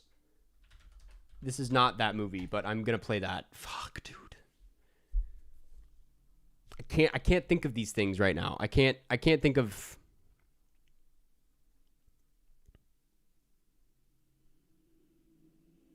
I have no idea. Okay. Deadpool 2, Brad Pitt. Submit the longest title. The Assassination of Jesse James by the coward Robert Ford, of course. Wait, submit the longest title? -7 points? Wait, what? Wait, I lose points for that? I thought I got points for naming those. What? It's over. It's actually over. If I lose points for that, I thought that was a good thing.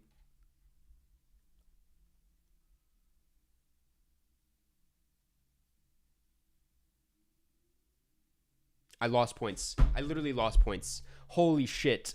Okay, Deadpool. Submit the shortest title. There's got to be Paul, right? Nope. Link to a film with a house in the title. Zazie Beetz. Zazie Beetz was in Joker. She's not in Deadpool. Ryan Reynolds, Green Lantern.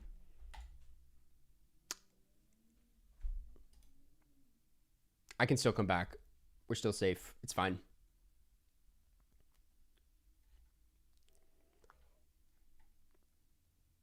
This guy's got 38 points. Okay, if... Oh, that's a great answer. If...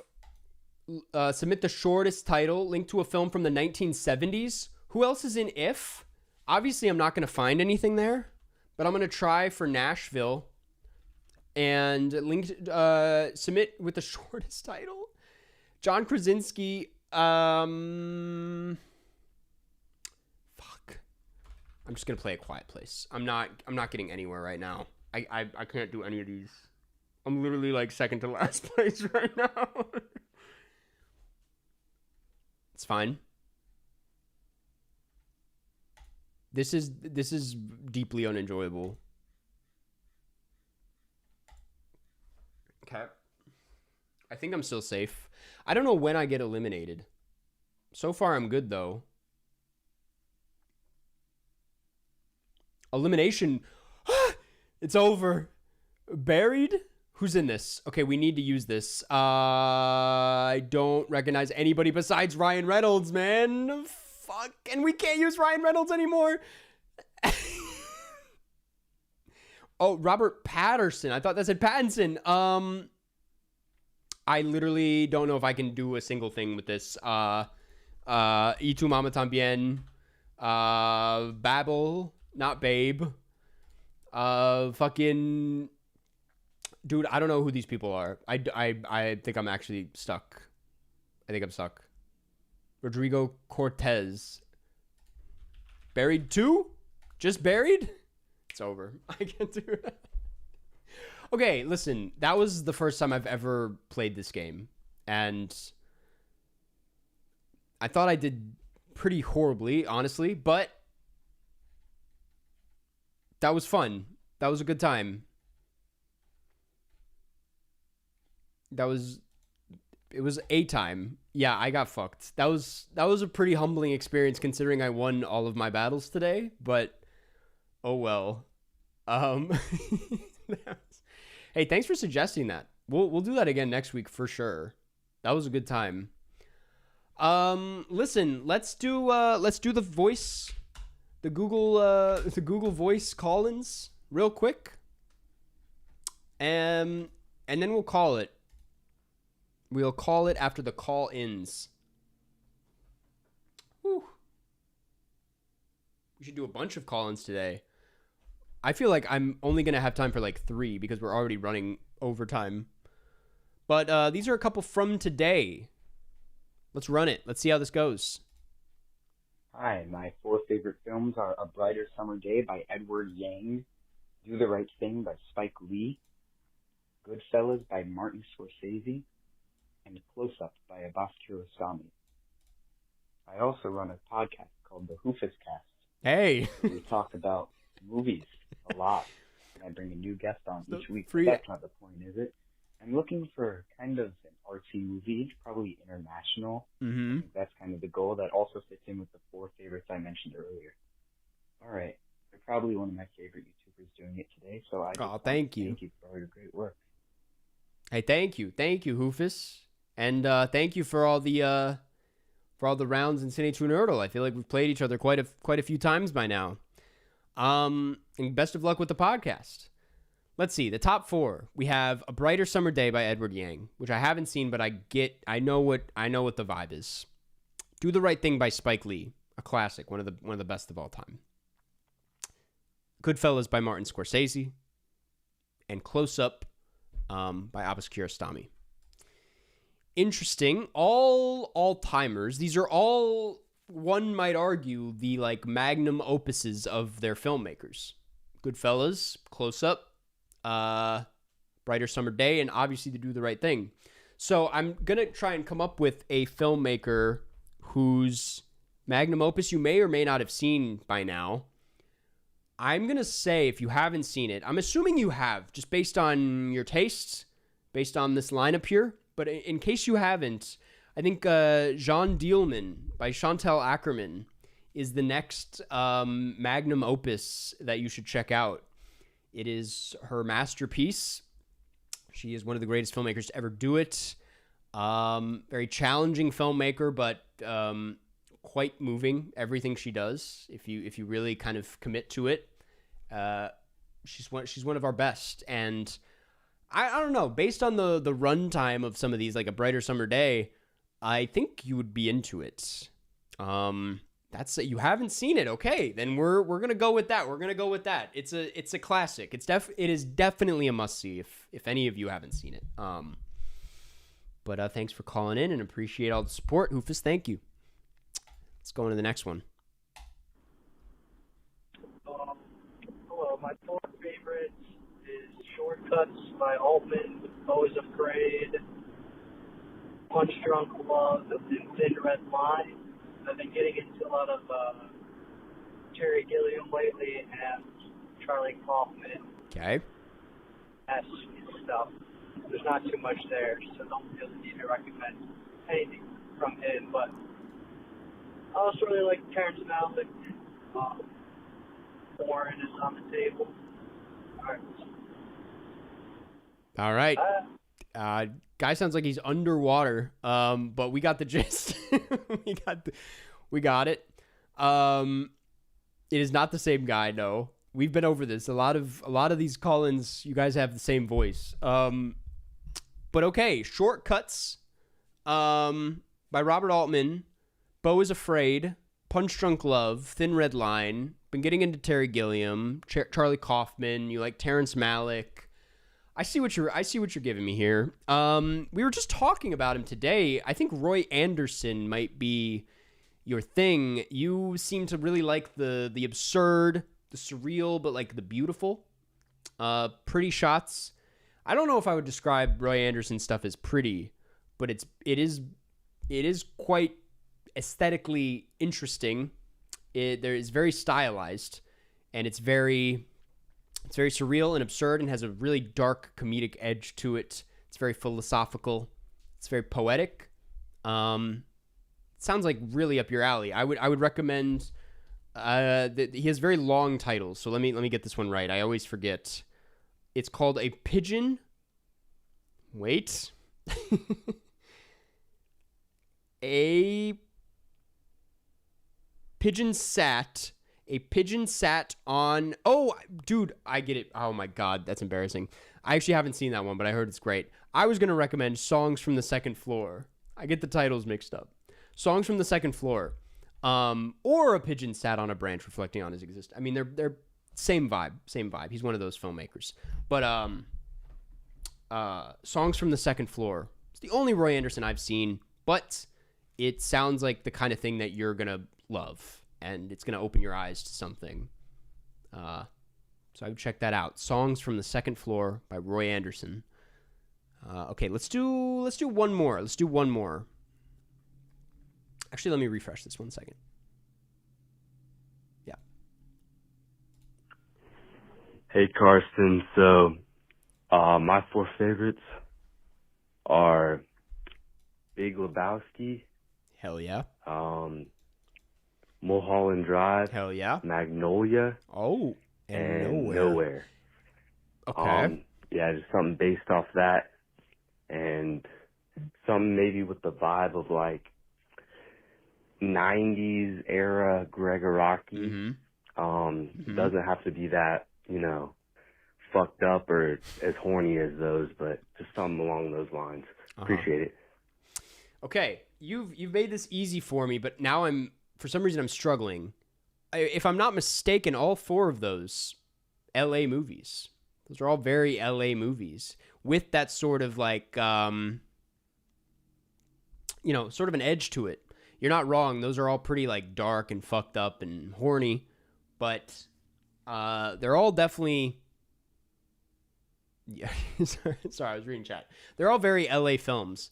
I'm trying to think of like what another classic LA movie would be besides like, I mean, there's obviously going to be Heat or Collateral, but there's got to be something more interesting than that.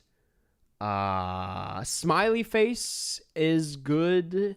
It's definitely not like fucked up. It is like your 90s era, or I mean, it's not 90s. It's like the 2000. I think it's 2005, but it is Gregoraki, so I'll give you that itch. But if you're looking for something 90s, damn. This is tough. I want to find like something similar. For some reason I want to say like something like Licorice Pizza, but that doesn't take place. But then not Licorice Pizza, because that's like a new movie. You want something 90s. Oof, I'm struggling with this one. It's so specific that it's hard. I was gonna say SLC Punk, but I haven't actually seen it, so I can't do that. Damn. I I guess I'll recommend Heat. Heat and Smiley Face. Serial Mom, maybe. I don't know if that's like really what this person's looking for, though. That's the issue. 90s. Let me just look at like some 90s movies real quick. Not Toy Story 2. But I'm a cheerleader, I guess, but not really. Election, no.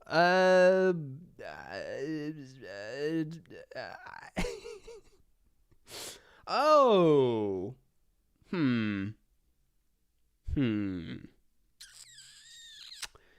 You know what? This might be an interesting one. If you haven't seen Vincent Gallo's Buffalo 66, it's kind of a similar sort of hazy vibe to what you're describing. It has a very 90s feel. It's very unique. It looks like nothing else I've ever seen. Yes, very like clearly made by someone with a distinct vision. Very odd movie. I don't know if it's an LA movie, but it's got the vibe I think you're looking for. I would try Buffalo 66. It sounds like something you would be into. Buffalo 66. Give it a shot. Okay. That's going to do for today. That's going to do for today's call-ins. Thank you to everybody who called in. I'm going to check in on the poll and wrap things up. I think I already know what it's going to be. Next week's movie is Targets.